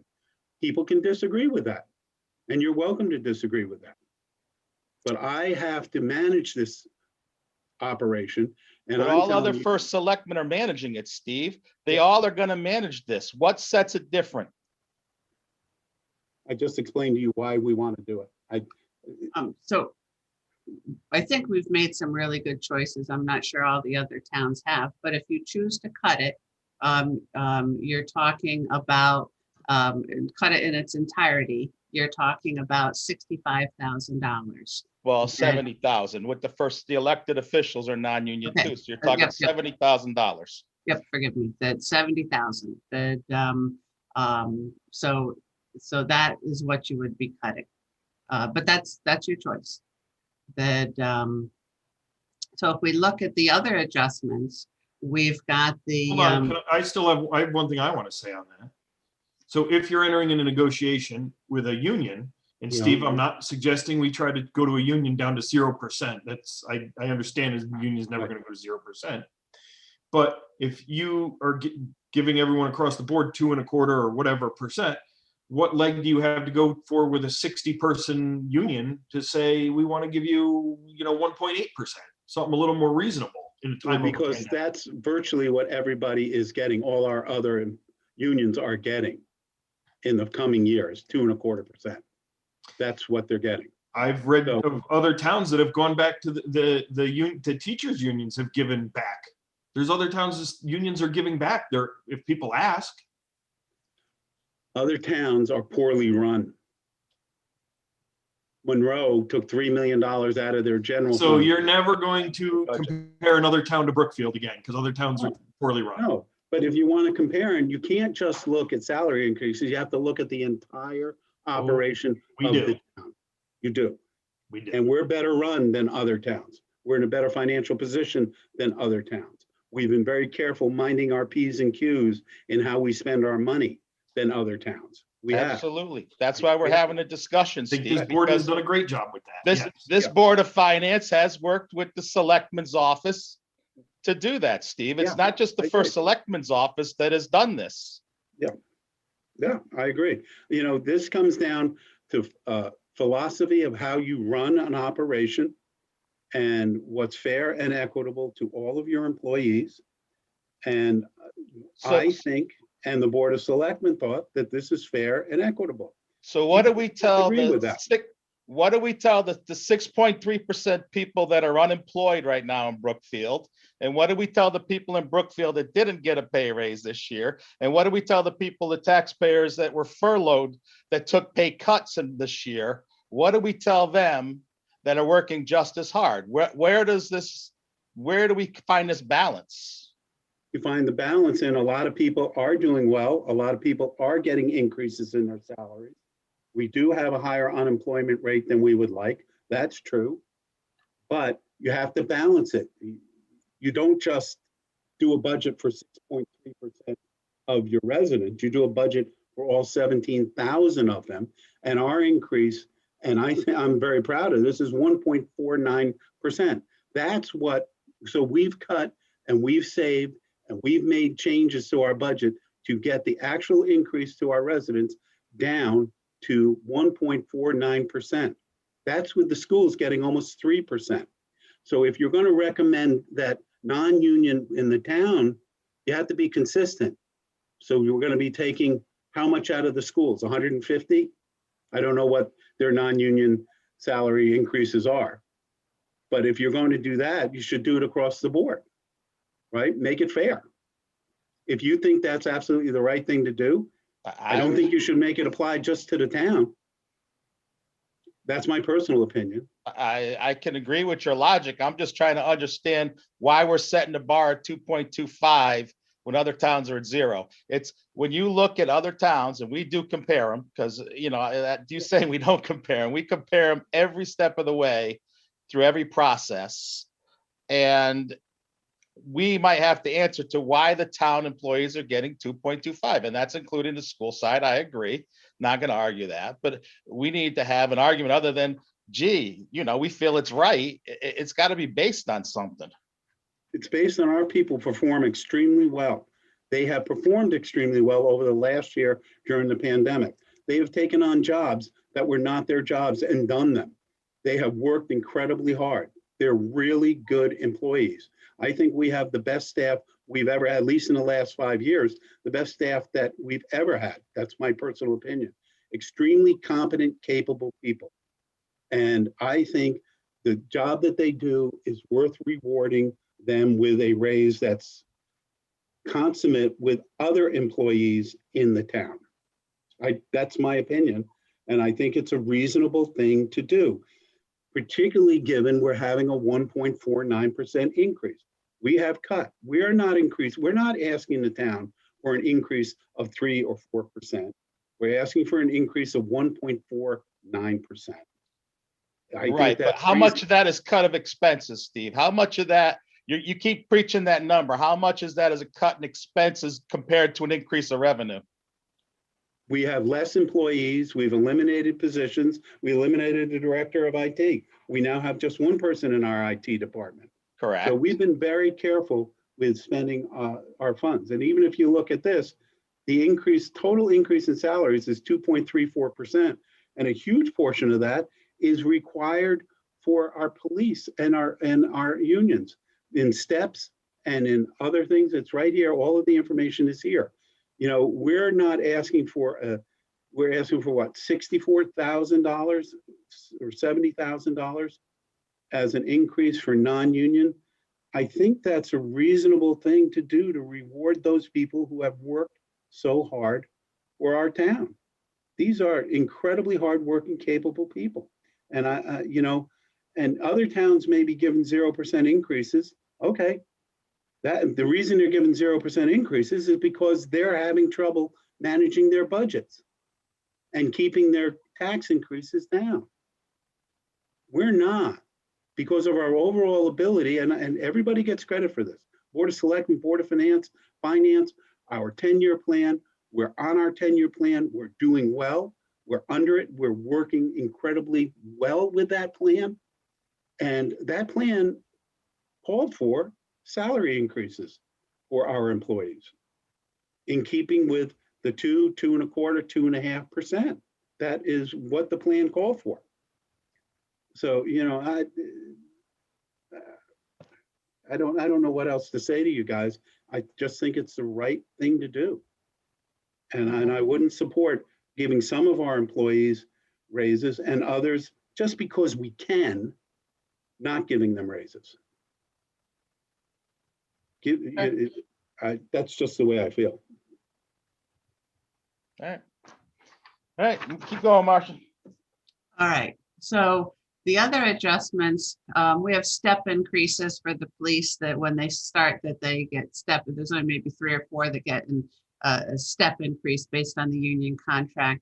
Library, I called them step increases. They don't necessarily get that. They did a lot of shuffling of their people this year and changing positions and moving people up. And I did my best to try to allocate the costs to what they were. It's an estimate that, so I called them step increases when somebody moved to some other higher level position. And I worked a lot with Yvonne to try and figure out what was happening there. Changes in personnel that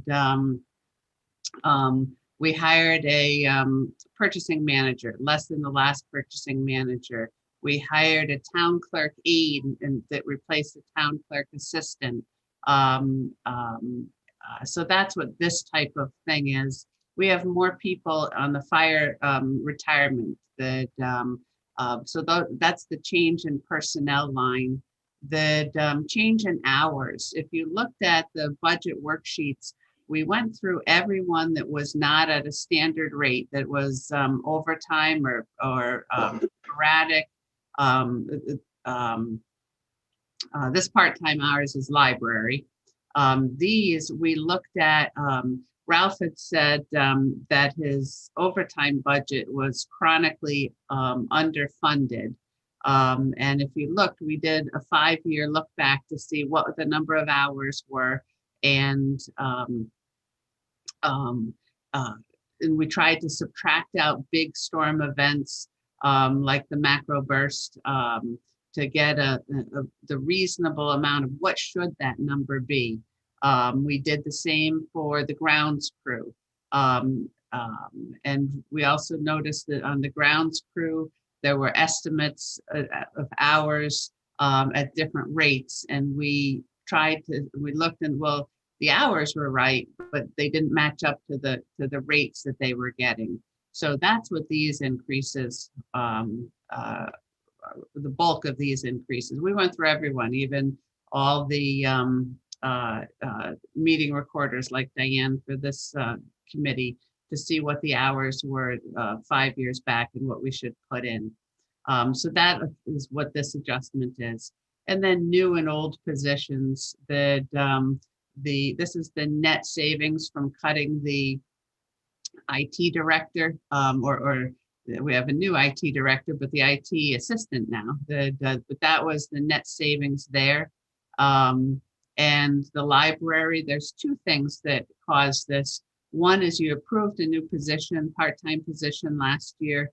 And two, you approved the cleaning company, but that was down in non-payroll because we were thinking it was going to be an outside service. And as it worked out, it was easier to do a part-time employee. So that's what this is. The budget for payroll went from 9.4, and this is just the town side, 9.4 to 9.6, a 2.34% increase, including that accrual adjustment that we talked about. Any other questions on this?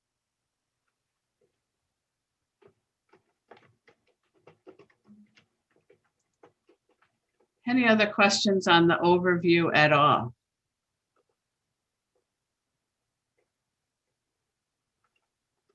Do you want me to move into finance? Sure. Okay. So for finance, really our budget is the same. The only difference is that we do have a next priority form that we're asking for a part-time accountant. And we've always been a little short-handed, but I wanted a few things in place before I asked for this. One, I wanted to get my bearings. Two, I wanted to make sure everyone that we had in the department, we've only got 4.5 people. We wanted to be hitting on all pistons there. And three, we wanted to see what we could coordinate with the Board of Ed. And the Board of Ed also needs a part-time person, but the person that they need is much more of a clerk or an administrative assistant level. And we don't have the time to do, we need more of the upper level people. And I'll tell you a little bit about why. Right now, our current staffing, as I said, is 4.5 people. We have clerk A, we call her an accounts payable clerk, that she processes 7,000, last year she processed 7,015 invoices. And one time the Board of Ed, they do have a bigger budget. I heard someone there say, well, of course we do a lot more invoices. Don't challenge me because I will count them up. So we looked, and this is the comparison, because we do all the capital projects, all the different funds. So just to set the stage of the number of invoices that we did last year. This clerk does vendor maintenance and Munis, does PO closing and monitoring, working with a lot of time we spend working with the departments, making sure that they comply with the policies, helping why can't they, what can we do to help, coordinating with vendors, reconciling credit memos takes a long time. And then the annual reporting takes several weeks, just trying to manipulate it with the Munis system. We have clerk B. We used to call that the payroll clerk. And payroll used to take one person full-time. Nothing else was done by our payroll clerk. We've dropped that to 30.35 full-time equivalents. And what we did with the other 65% of the time, that clerk does coordinates and enters the cash receipts, reconciles the taxes, the tax deposits, which is a bear, does accounts payable. We've tried to pull some of this work over here, payroll reporting to the government, and some clerical support. For example, today we had some grant from 2017 that popped up, and they wanted all the invoices for it. So she takes care of things like that. We have a purchasing manager half-time that does bids and quotes, approves purchases in Munis. That every purchase that goes through gets approved by the purchasing manager, so he can say yes, the rules were followed or not. So that is a time-consuming thing here. Provides assistance to departments. And with the new job description, we've added on some other things with organizational and reviewing some of our policies and procedures and inventory control. But that's a half-time position for us. The other half is the Board of Ed. We have a senior accountant that, again, that we have daily activities. The charter says that we have to sign off on every single invoice, which is a very good thing. But again, more than half his time is spent just processing invoices, reviewing the payroll registers. He approves the cash receipts. That he does bank reconciliations. He does a budget entry when we make journal entries into Munis for budget adjustments. He does Munis maintenance, the closings, and then we have many recurring projects, grant reporting, reporting for the actuaries, the census reporting. And then we have me that I oversee the department, just part of just overseeing employees, and we meet quarterly and review how everyone's doing and set goals, and that takes a lot of time. That accounting, the analytical review, that those financial statements that you get, they don't come out automatically. We have to look at them and say, oh, this might be posted wrong. Oh, what happened to this revenue? And department head support, first selectman support, board support. I do the reporting of the financial statements, the monthly reports, the grant reports. We report to the state and we report to others, the budget, the policies and procedures, the official statement prep, and then all these other projects that come up. When I compare, because we do compare to other towns, I compared to the other towns. These are all towns that used to be my clients. So I would know what they do, if it's similar, if it's not. For example, New Fairfield isn't on here. They have more people in their finance department because it's a combined department. So I didn't include them. And you can see that New Canaan is 140% bigger. You can see that Monroe is about the same size. Berlin was probably one of my best run towns, was 138% bigger. Stonington, 133% bigger. And even the school has 20%, 19% more people than we do, partially because they work more hours in the week than we do. So our current situation, all very competent employees that all working at peak efficiencies. I believe that they're good with the programs, and we've tried to streamline things. Our 3 salaried and people work at least 10 hours of overtime each and every week. We've tried to be creative. We've used 5 unpaid interns at approximately 750 hours over the last 2 years to try and get these things caught up. But right now we're drowning, that we're triaging tasks for just-in-time completion, that, and I worry about the risk that, you know, it's great if nothing goes wrong and then we're not going to be caught with our pants down on this. But if there is a problem, we may not find it timely. And I think that's too much risk. This would not cut these overtime hours. This would allow us to do more things that, and I'll show you on the next slide, to keep current and hopefully we find some slow times. We haven't quite had them yet. And we think it's more of a senior accountant level based on the job description. It's certainly not a clerk or an admin level.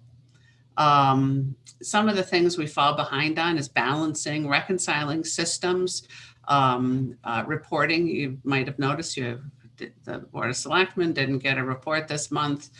Munis maintenance that you approved transfers last month, and I still don't have them in Munis. Policies and procedures that, and then special projects that, but there's other things that we'd love to catch up. That would be our first priority. And then we'd love to do more things that, financial support for all special projects. Steve did that water line, for example, that without any finance assistance, and we think that finance should be involved in the financial part of projects. We would like to be involved in all grant reporting. That right now it's always been the department heads that do the grant reporting. That we think that finance should be involved there. There's policies and procedures that the rating agency is looking for that we haven't gotten to, that that's important.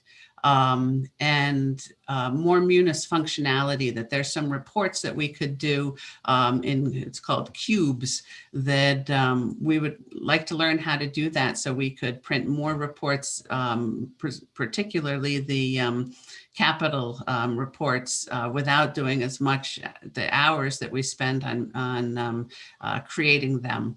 Additional reconciliations that the charter says that we're supposed to be reconciling to the gas receipts, and we have yet to do that. And then additional projects. There's other things I think that we could do that we just haven't done. So that's kind of where we stand on each of them, what we're thinking. And the additional costs, we're thinking that it would be about $40,000 if we had someone 24 hours a week. We would cut out some of our overtime. And so our net additional costs, we think, are about $26,000, $27,000. Any questions on that? Yeah, can we go back to the town comparison sheet? Yeah. Yeah.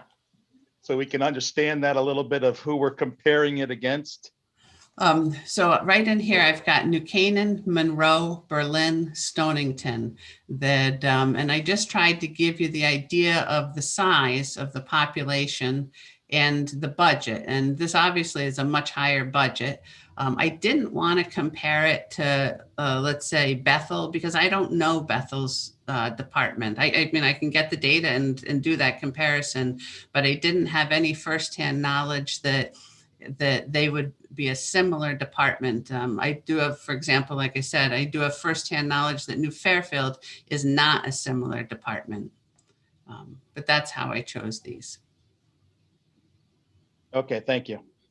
Can I add, even in Brookfield, you know, we talk about, Steve brought up private entities, and we're not a private entity, and salary, you know, and I get that. But the school employees on this look like they're working 37.5 hours, and the town people are only working 35 hours. So that is. So if we want some equity, should the town people work 37.5 hours? Or vice versa? I don't know which is right. Well, I think it should be, my personal opinion is 40 hours, that So they've just, as far as I know, have always been on a different schedule. That I would love to move ours up to 37 and a half. And I did ask 2 years ago to before we had this purchasing agent to move our senior accountant up, and I didn't get that. But I'd be all for moving them up to 37 and a half, and I think that they would be fine with that as well. But Yeah. two of them are It would union. cost We'd us have to more do- money, but it would be good to be consistent across both sides. I agree. Well, salary is salary, but and I appreciate the 3 employees in your department, I'm assuming you're the top, that work 10 hours plus of over OT, but that's based off of the 35 hours. That's correct. Okay, thank you. How is overtime paid, Marcia? Because I was reading the charter and it was a little bit unique on how overtime should be paid. It said only after 40 hours should overtime be paid. Was I reading it wrong, or was it up to, or how does the Yeah, charter read? Glenn, that is primarily because Public Works starts at 7 o'clock in the morning. They work a 40-hour week. So does Parks and Rec. So the charter is probably not absolutely correct. It probably needs to be updated. Our CSEA have a 35-hour work week. But I think the charter claims overtime is not paid until the 40th hour. So I can answer that. Go ahead. So for the salaried people, overtime is not paid. So we're talking about the 2 union people, and even in the other departments, the unions, it's overtime is all paid based on the state laws and federal laws and union contracts. So for this, the CSEA employees, the CSEA town employees, because there's 3 different groups in there and they all have slightly different, they would be paid, we post it to overtime for the hour 36, 37, 38, 39, and 40, but it's paid at straight time.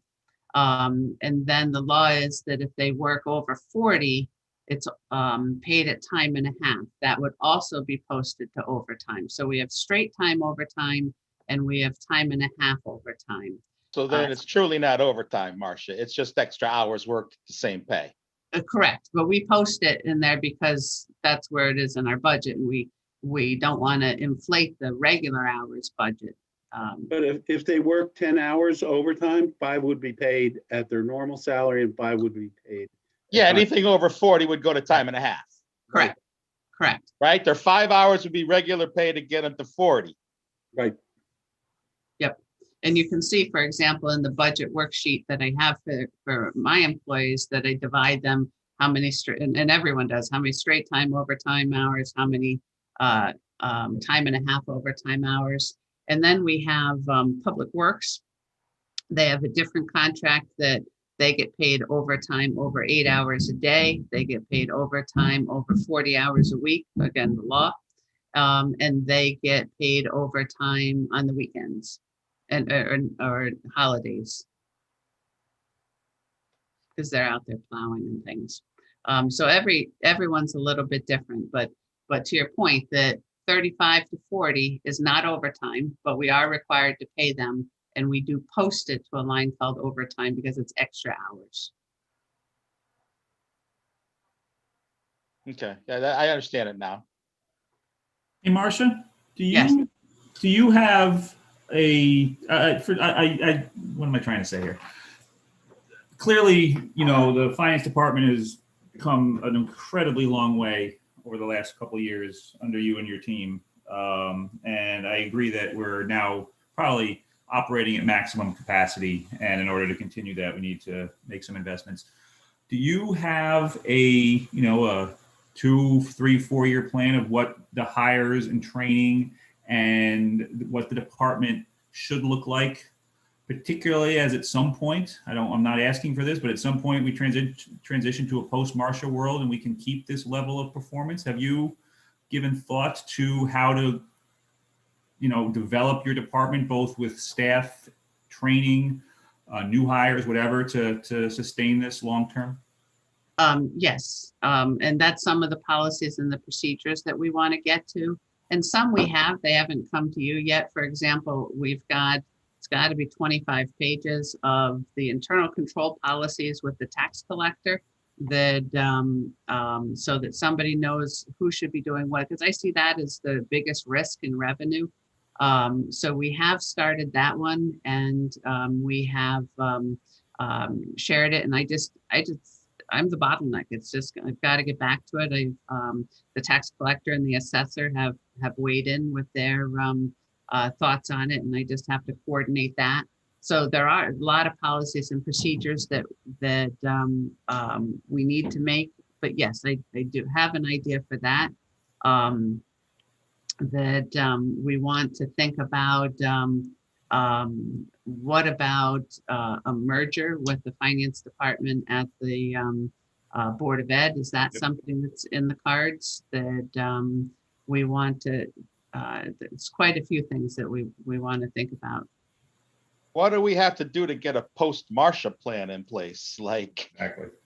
what staffing, what procedures, what policies do you feel you need, that when you decide to move on, that the town can stand on it and keep us where we're at? I think that just tacks on to Dan's question. Maybe I'm wrong, Dan. Yeah, that's exactly what I'm asking. Because Yeah. policies and procedures are great, but you need people to live up to them.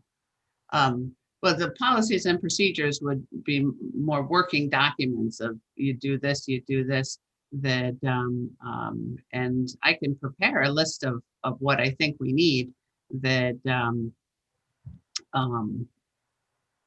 I feel as though I'm being fired right now, but. No. I was going to say, Marcia, don't go anywhere, please. No, we don't. And this is. No, I'm just kidding. This is more, so my question, this is a budget conversation. So my question was more about the expenses for the department over the next several years to prepare. That's all. And we can talk about it. But Dan, you and I talked about it when you interviewed me, I that know. we need these things and we need them in place because any one of us could be hit by a bus tomorrow. I hope it's not me. That and we need to, and that's our threshold, is if someone was hit by a bus, who could take this over? That If I could just comment, I've had 3 controllers, and every time we change a controller, the way they operate the office changes. And obviously with Marcia, much for the better, but we don't want to lose that. I agree with you, Dan, 100%. So you need everything lined up. This is the way we do things. This is how we do it. Here's the procedure, here's the policy. And if you want to change that, you have to come to us and discuss that with us. Yeah, so I absolutely agree. Those are some of the policies and procedures that we're talking about, and not high policies like a fund balance policy, but like the one we have with the tax collector in draft of, this is how we're going to reconcile. This is what we're going to do on a weekly basis. This is what we're going to do on a monthly basis. So we need those types of things that we're just not getting to. And I've seen it from the other side as an auditor for 35 years, that I made a lot of money when people turned over, because they would start from scratch. Okay, let me teach you about this rule and charge you, and let me teach you about this rule and charge you. That it was the greatest thing, and we don't want that to happen. All right. Okay. Any more questions? All right, I think we can move on to Dan, right? I'm done. All right. Thank you, Marcia. Thank you.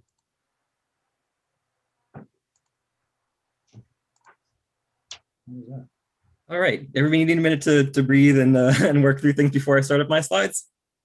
No, fire away. All righty, let me get my screen shared off for you then. So thankfully, this is not going to be a very long one. Obviously, you've all met me on the board. For anybody watching at home, our previous MIS director retired back around Thanksgiving, and I was asked to take on her responsibilities. So this is my first budget presentation to the Board of Finance. At this point, I really was going to keep it very simple. Even for my capital plan, my next requests, I'm actually, as Marcia mentioned, when she first entered, I'm going to keep it very simple for now. I'm not looking at any major projects or anything until I had a bit more time in this position to work through it, to see exactly what my current status is and what I really want to ask for going forward. So I'm not going to go over the day-to-day stuff that I do. And obviously, we've seen the slides in the past years of, we have over 100 computers, we have 60 employees using them, plus public kiosks and everything. What I wanted to go over was more what we've done for this year for big projects. And then for the budget, rather than doing line by line, I'm just going to go over the big things that might be notes of interest or changes from the things.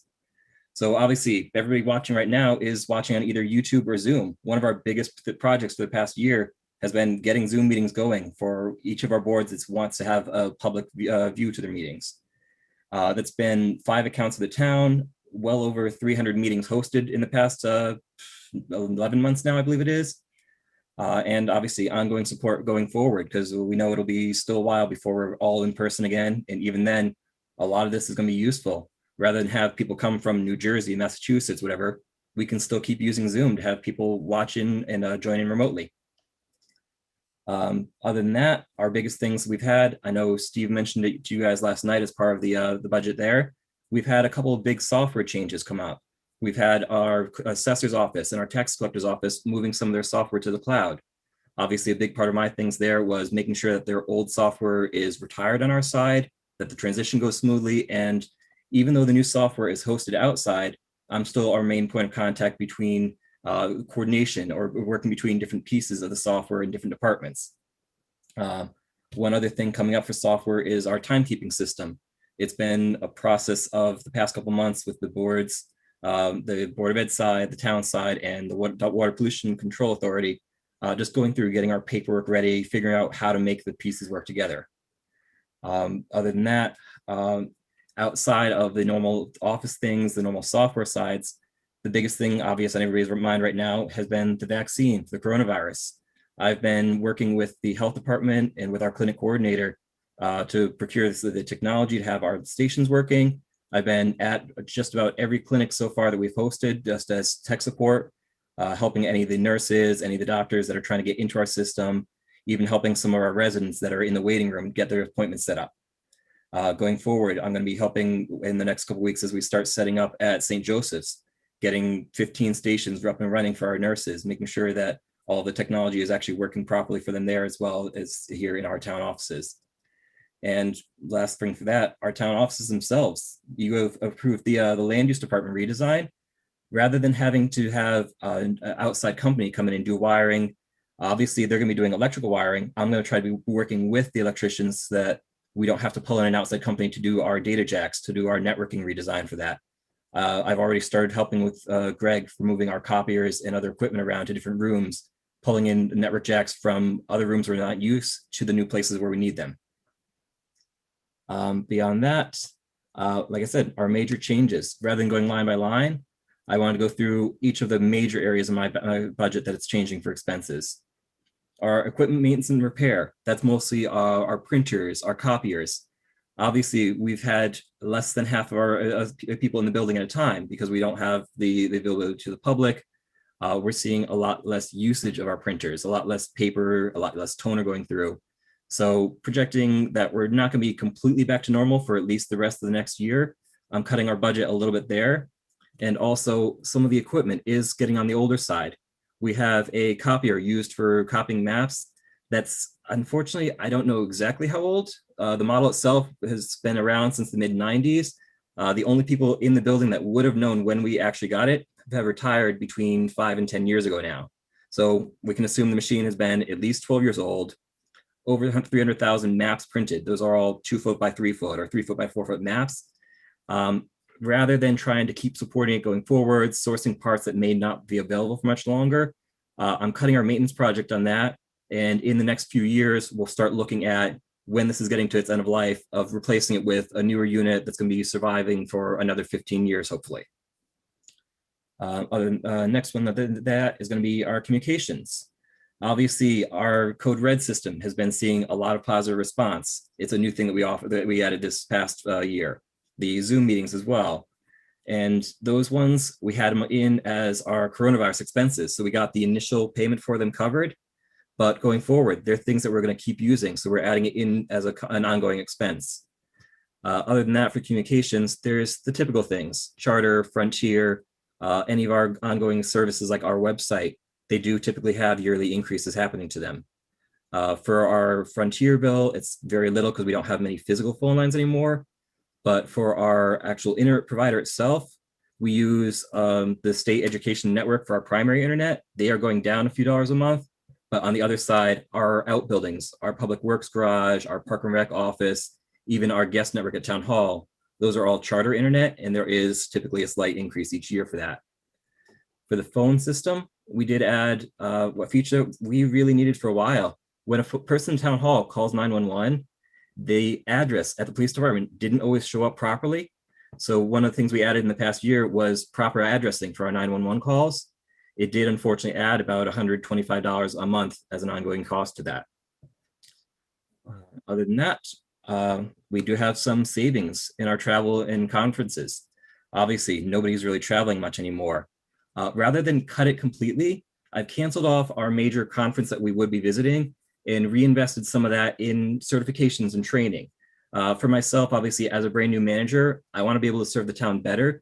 So I'm going to be going to some trainings for networking and security side, and also project management, since I have not honestly handled any large scale projects before. So before I try planning out a whole network replacement or a major change to our phone system coming up, I want to be sure that I can work through the process properly with the rest of our staff. Our office supplies and technical supplies, there had been a little bit of confusion with myself and our previous manager before about what was supposed to be under which line. I clarified a lot of this with Marcia of like, which is our day-to-day expenses for our ink, our maintenance supplies, versus which is more our expenses of physical hardware or replacing computers. So there's a little bit of an up and down between the two of them. I've consolidated our town copy paper and the ink and toner for our printers off into our office supplies. And in doing that, we also noticed that there was a few things like that same map copy I mentioned, the maintenance on. There was some things where we had one maintenance contract in one account, one another. So we were able to consolidate and eliminate those.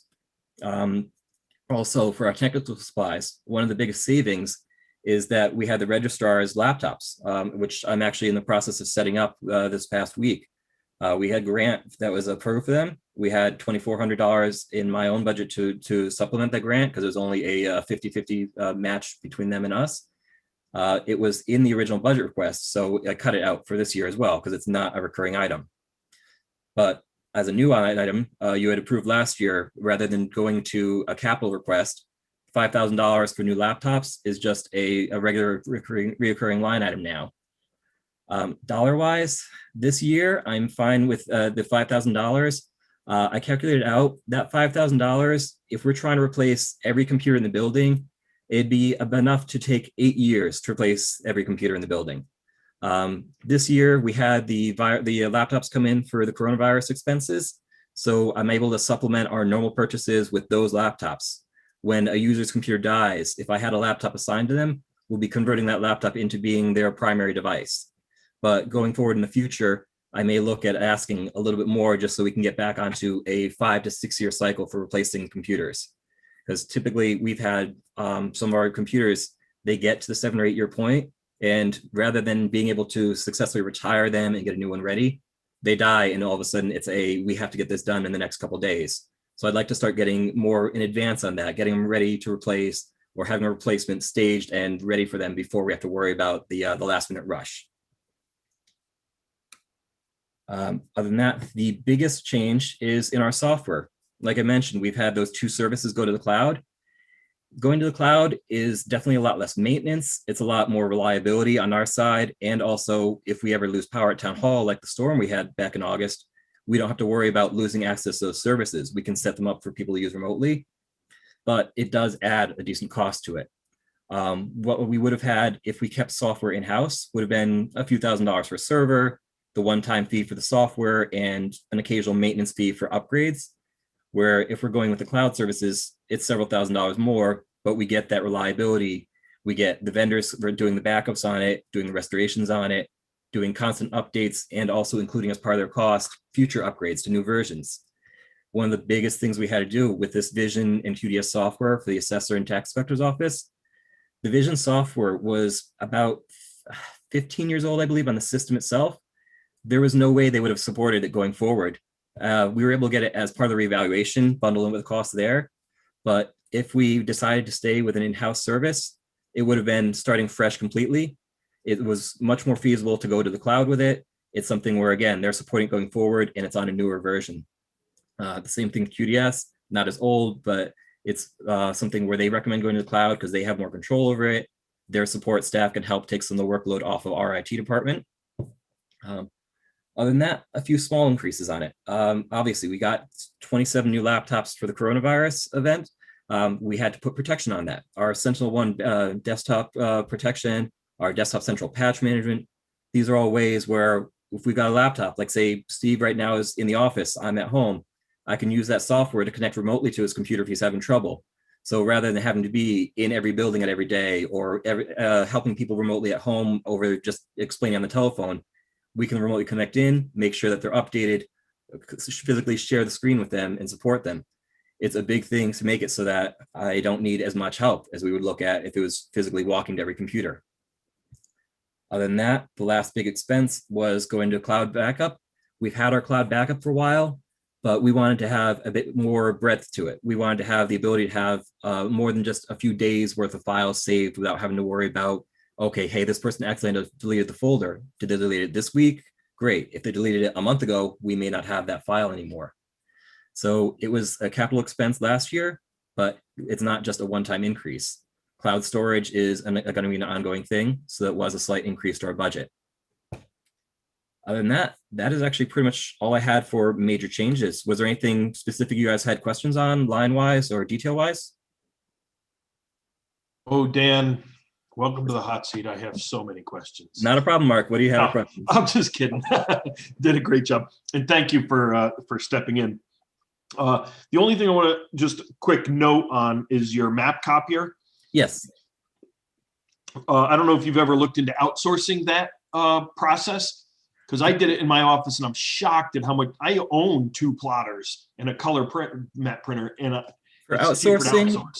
I did think about the thought. The big thing is it's not just a matter of copying off, like say, send them off to a printers. It's the day-to-day stuff. The old one that I'm removing maintenance on, it physically was only to make copies. So somebody would take something from the town clerk's vault, make a copy, take it home with them.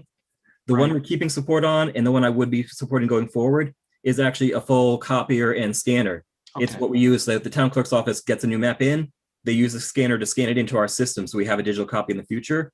Yep. It's also what we use, say, for you on one of our commissions. If you're getting a set of building plans, we have the maintenance department. I get it. Believe me, I get it. I'm just saying I saved a ton of money outsourcing the scanning and the copying of it. It was amazing. Yeah. It may not work for the town, just something for large batches. It's something we have looked at. I know actually Andrea has considered for our hundreds of maps going back into the past. She has had digital copies of those made.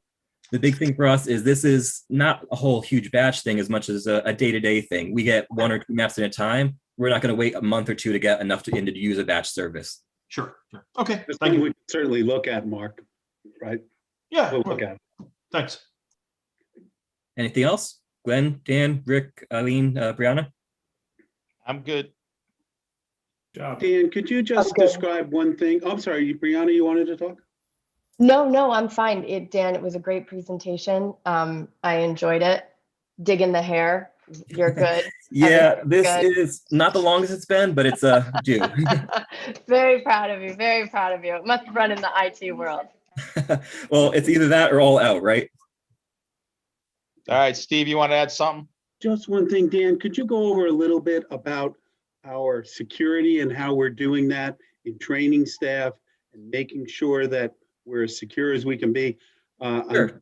20 towns have been hacked in Connecticut over the last 3 years. It's a critical process and it continues, and it's very, very important. And if you just give a quick overview of that. Yeah, not a problem. I don't have a slide for that, so I'm going to stop my screen share and we'll be back to just the cameras. So the biggest thing we've had, obviously, as I mentioned, in part of our increases was the SentinelOne desktop protection, our desktop central patch management. Those are handling our computer sides. They get our computers up to date. They make sure that if a computer is missing its updates, I can have clear visibility to it from my management portal. Other than that, we do have a firewall in-house that blocks people from reaching out to certain websites. It's constantly updated by a list from the state of, these are the websites or the services that are suspicious, block them from being even used. But bigger than any of the computer things, 90% of the problem is really on training. So I know each of you has probably received messages once a month of, oh, this weird thing, oh, your Panera certificate, or you've gotten a voicemail. We actually have a training message go out to pretty much every town employee. Just a quick thing, see if they report it, see if they click on it. If they click on it, they're automatically sent back into training, which I know one or two of you has seen before. These are the top things to watch out for. Look for anything where it's, hey, you have to take action immediately, or please call and please email me, don't call the department. Biggest thing we're doing, training. This report itself, we're actually seeing out of about 150 to 160 people I have the email sent out to each month, 6, maybe 7 people click on it. So we're actually getting better at that. Also, every couple months, I'm trying to set up an actual interactive training, whether it's a quick game or a video or just a quick quiz, something to give people the information of what they should be watching out for and seeing how well they learn it and how well they react to it. Each October, Cybersecurity Awareness Month, we've done little puzzles and little games and quizzes, just something to keep people interacting. Little thing like a pack of goldfish or something as a prize, just as a thank you to let them know that we really do appreciate them paying attention and reporting things to us. Because the single biggest risk we face is people. Yep. SolarWinds got hacked. They tracked it down to an intern who had their password and username hacked. And so we do significant training. It's the people that really are the risk we have, and we're working really hard. All you guys get, if you have an email address with the town, you get the notices and the training. So I just wanted to highlight that a little bit because that is a big risk for us. Thank you, Dan. Thank you. Thank you. All right, since there's no questions, we go on to general budget discussions, and I think one of those is for tomorrow night. Do we need all 3 of these departments to come present to us? Tomorrow, I gotta pull that up. Who's scheduled for tomorrow? Land Use, Department of Public Works, and Parks and Rec. I'm going to abstain on land use anyways, but I'd like to hear from Parks and Rec. I think we didn't get to talk to them last year. I know that they've done some pretty innovative stuff this year with getting people involved, but I know I had some questions about field usage and that type of thing. Yeah, and Parks and Rec does have a next priority request that I'd like Mary to go over with you. So I'd like to keep Parks and Rec. Land use doesn't have a lot of changes. So yeah, and the that's what I'm trying to say, Steve. I don't know if we really need land use, so you and Marcia could talk to that. we could talk to it. There are virtually no real changes in their budgets, you could see. Yeah, Public Works, I think I want to see, because I think they've got a couple of capital asks I want to hear about. Yeah. I can tell you on land use that the only change is that since they're all in one big office, they took the office supply budget out of each single office and put it into one. That's the only change in their budget. Okay. So Did why they would realize we any savings with that? Pardon me? Did they realize any savings with that maneuver? They think they're going to. This year they did add 1,000 just to try and get an inventory and to because it was cut in COVID last year, and to make sure that they have enough for everybody. But they're trying to coordinate it better so there'll be savings in the future. So we don't need to exercise land use, I don't think. Then, as a group, we all agree. I would agree. I'm okay with it. Yep. I'm fine with Good. that. Dan, you okay? All right. Ricky, you're good? I'm good. All right. So Steve, if you would please let them know that, you know, we want to listen to them, but I mean, it really don't need to exercise them for no change, really. Yeah, we don't need to spend 45 minutes on land use. So I'll tell Alice we don't need land use, and we'll keep Ralph and Mary Knox on. Sorry, can I Yes. just, is it too late to go back and ask with the, Dan, you talked about the printer. Is that in the capital plan, or has that been Not yet, updated? no. The one that we're looking at, it was in my operating budget for its maintenance contract. This year, I'm discontinuing the maintenance contract on it. It's probably still going to survive just from me ordering parts as we need them. So Okay. it probably won't be a replacement until I'd say probably at least 2 to 3 years down the road before I'm really considering it. Okay, thanks. No problem. And now that we don't have maintenance, it'll die in 6 months. Right? Oh, don't tempt it. No.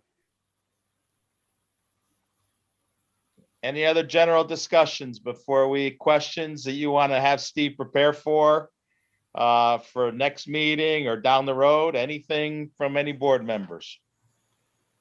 I'm good for tonight.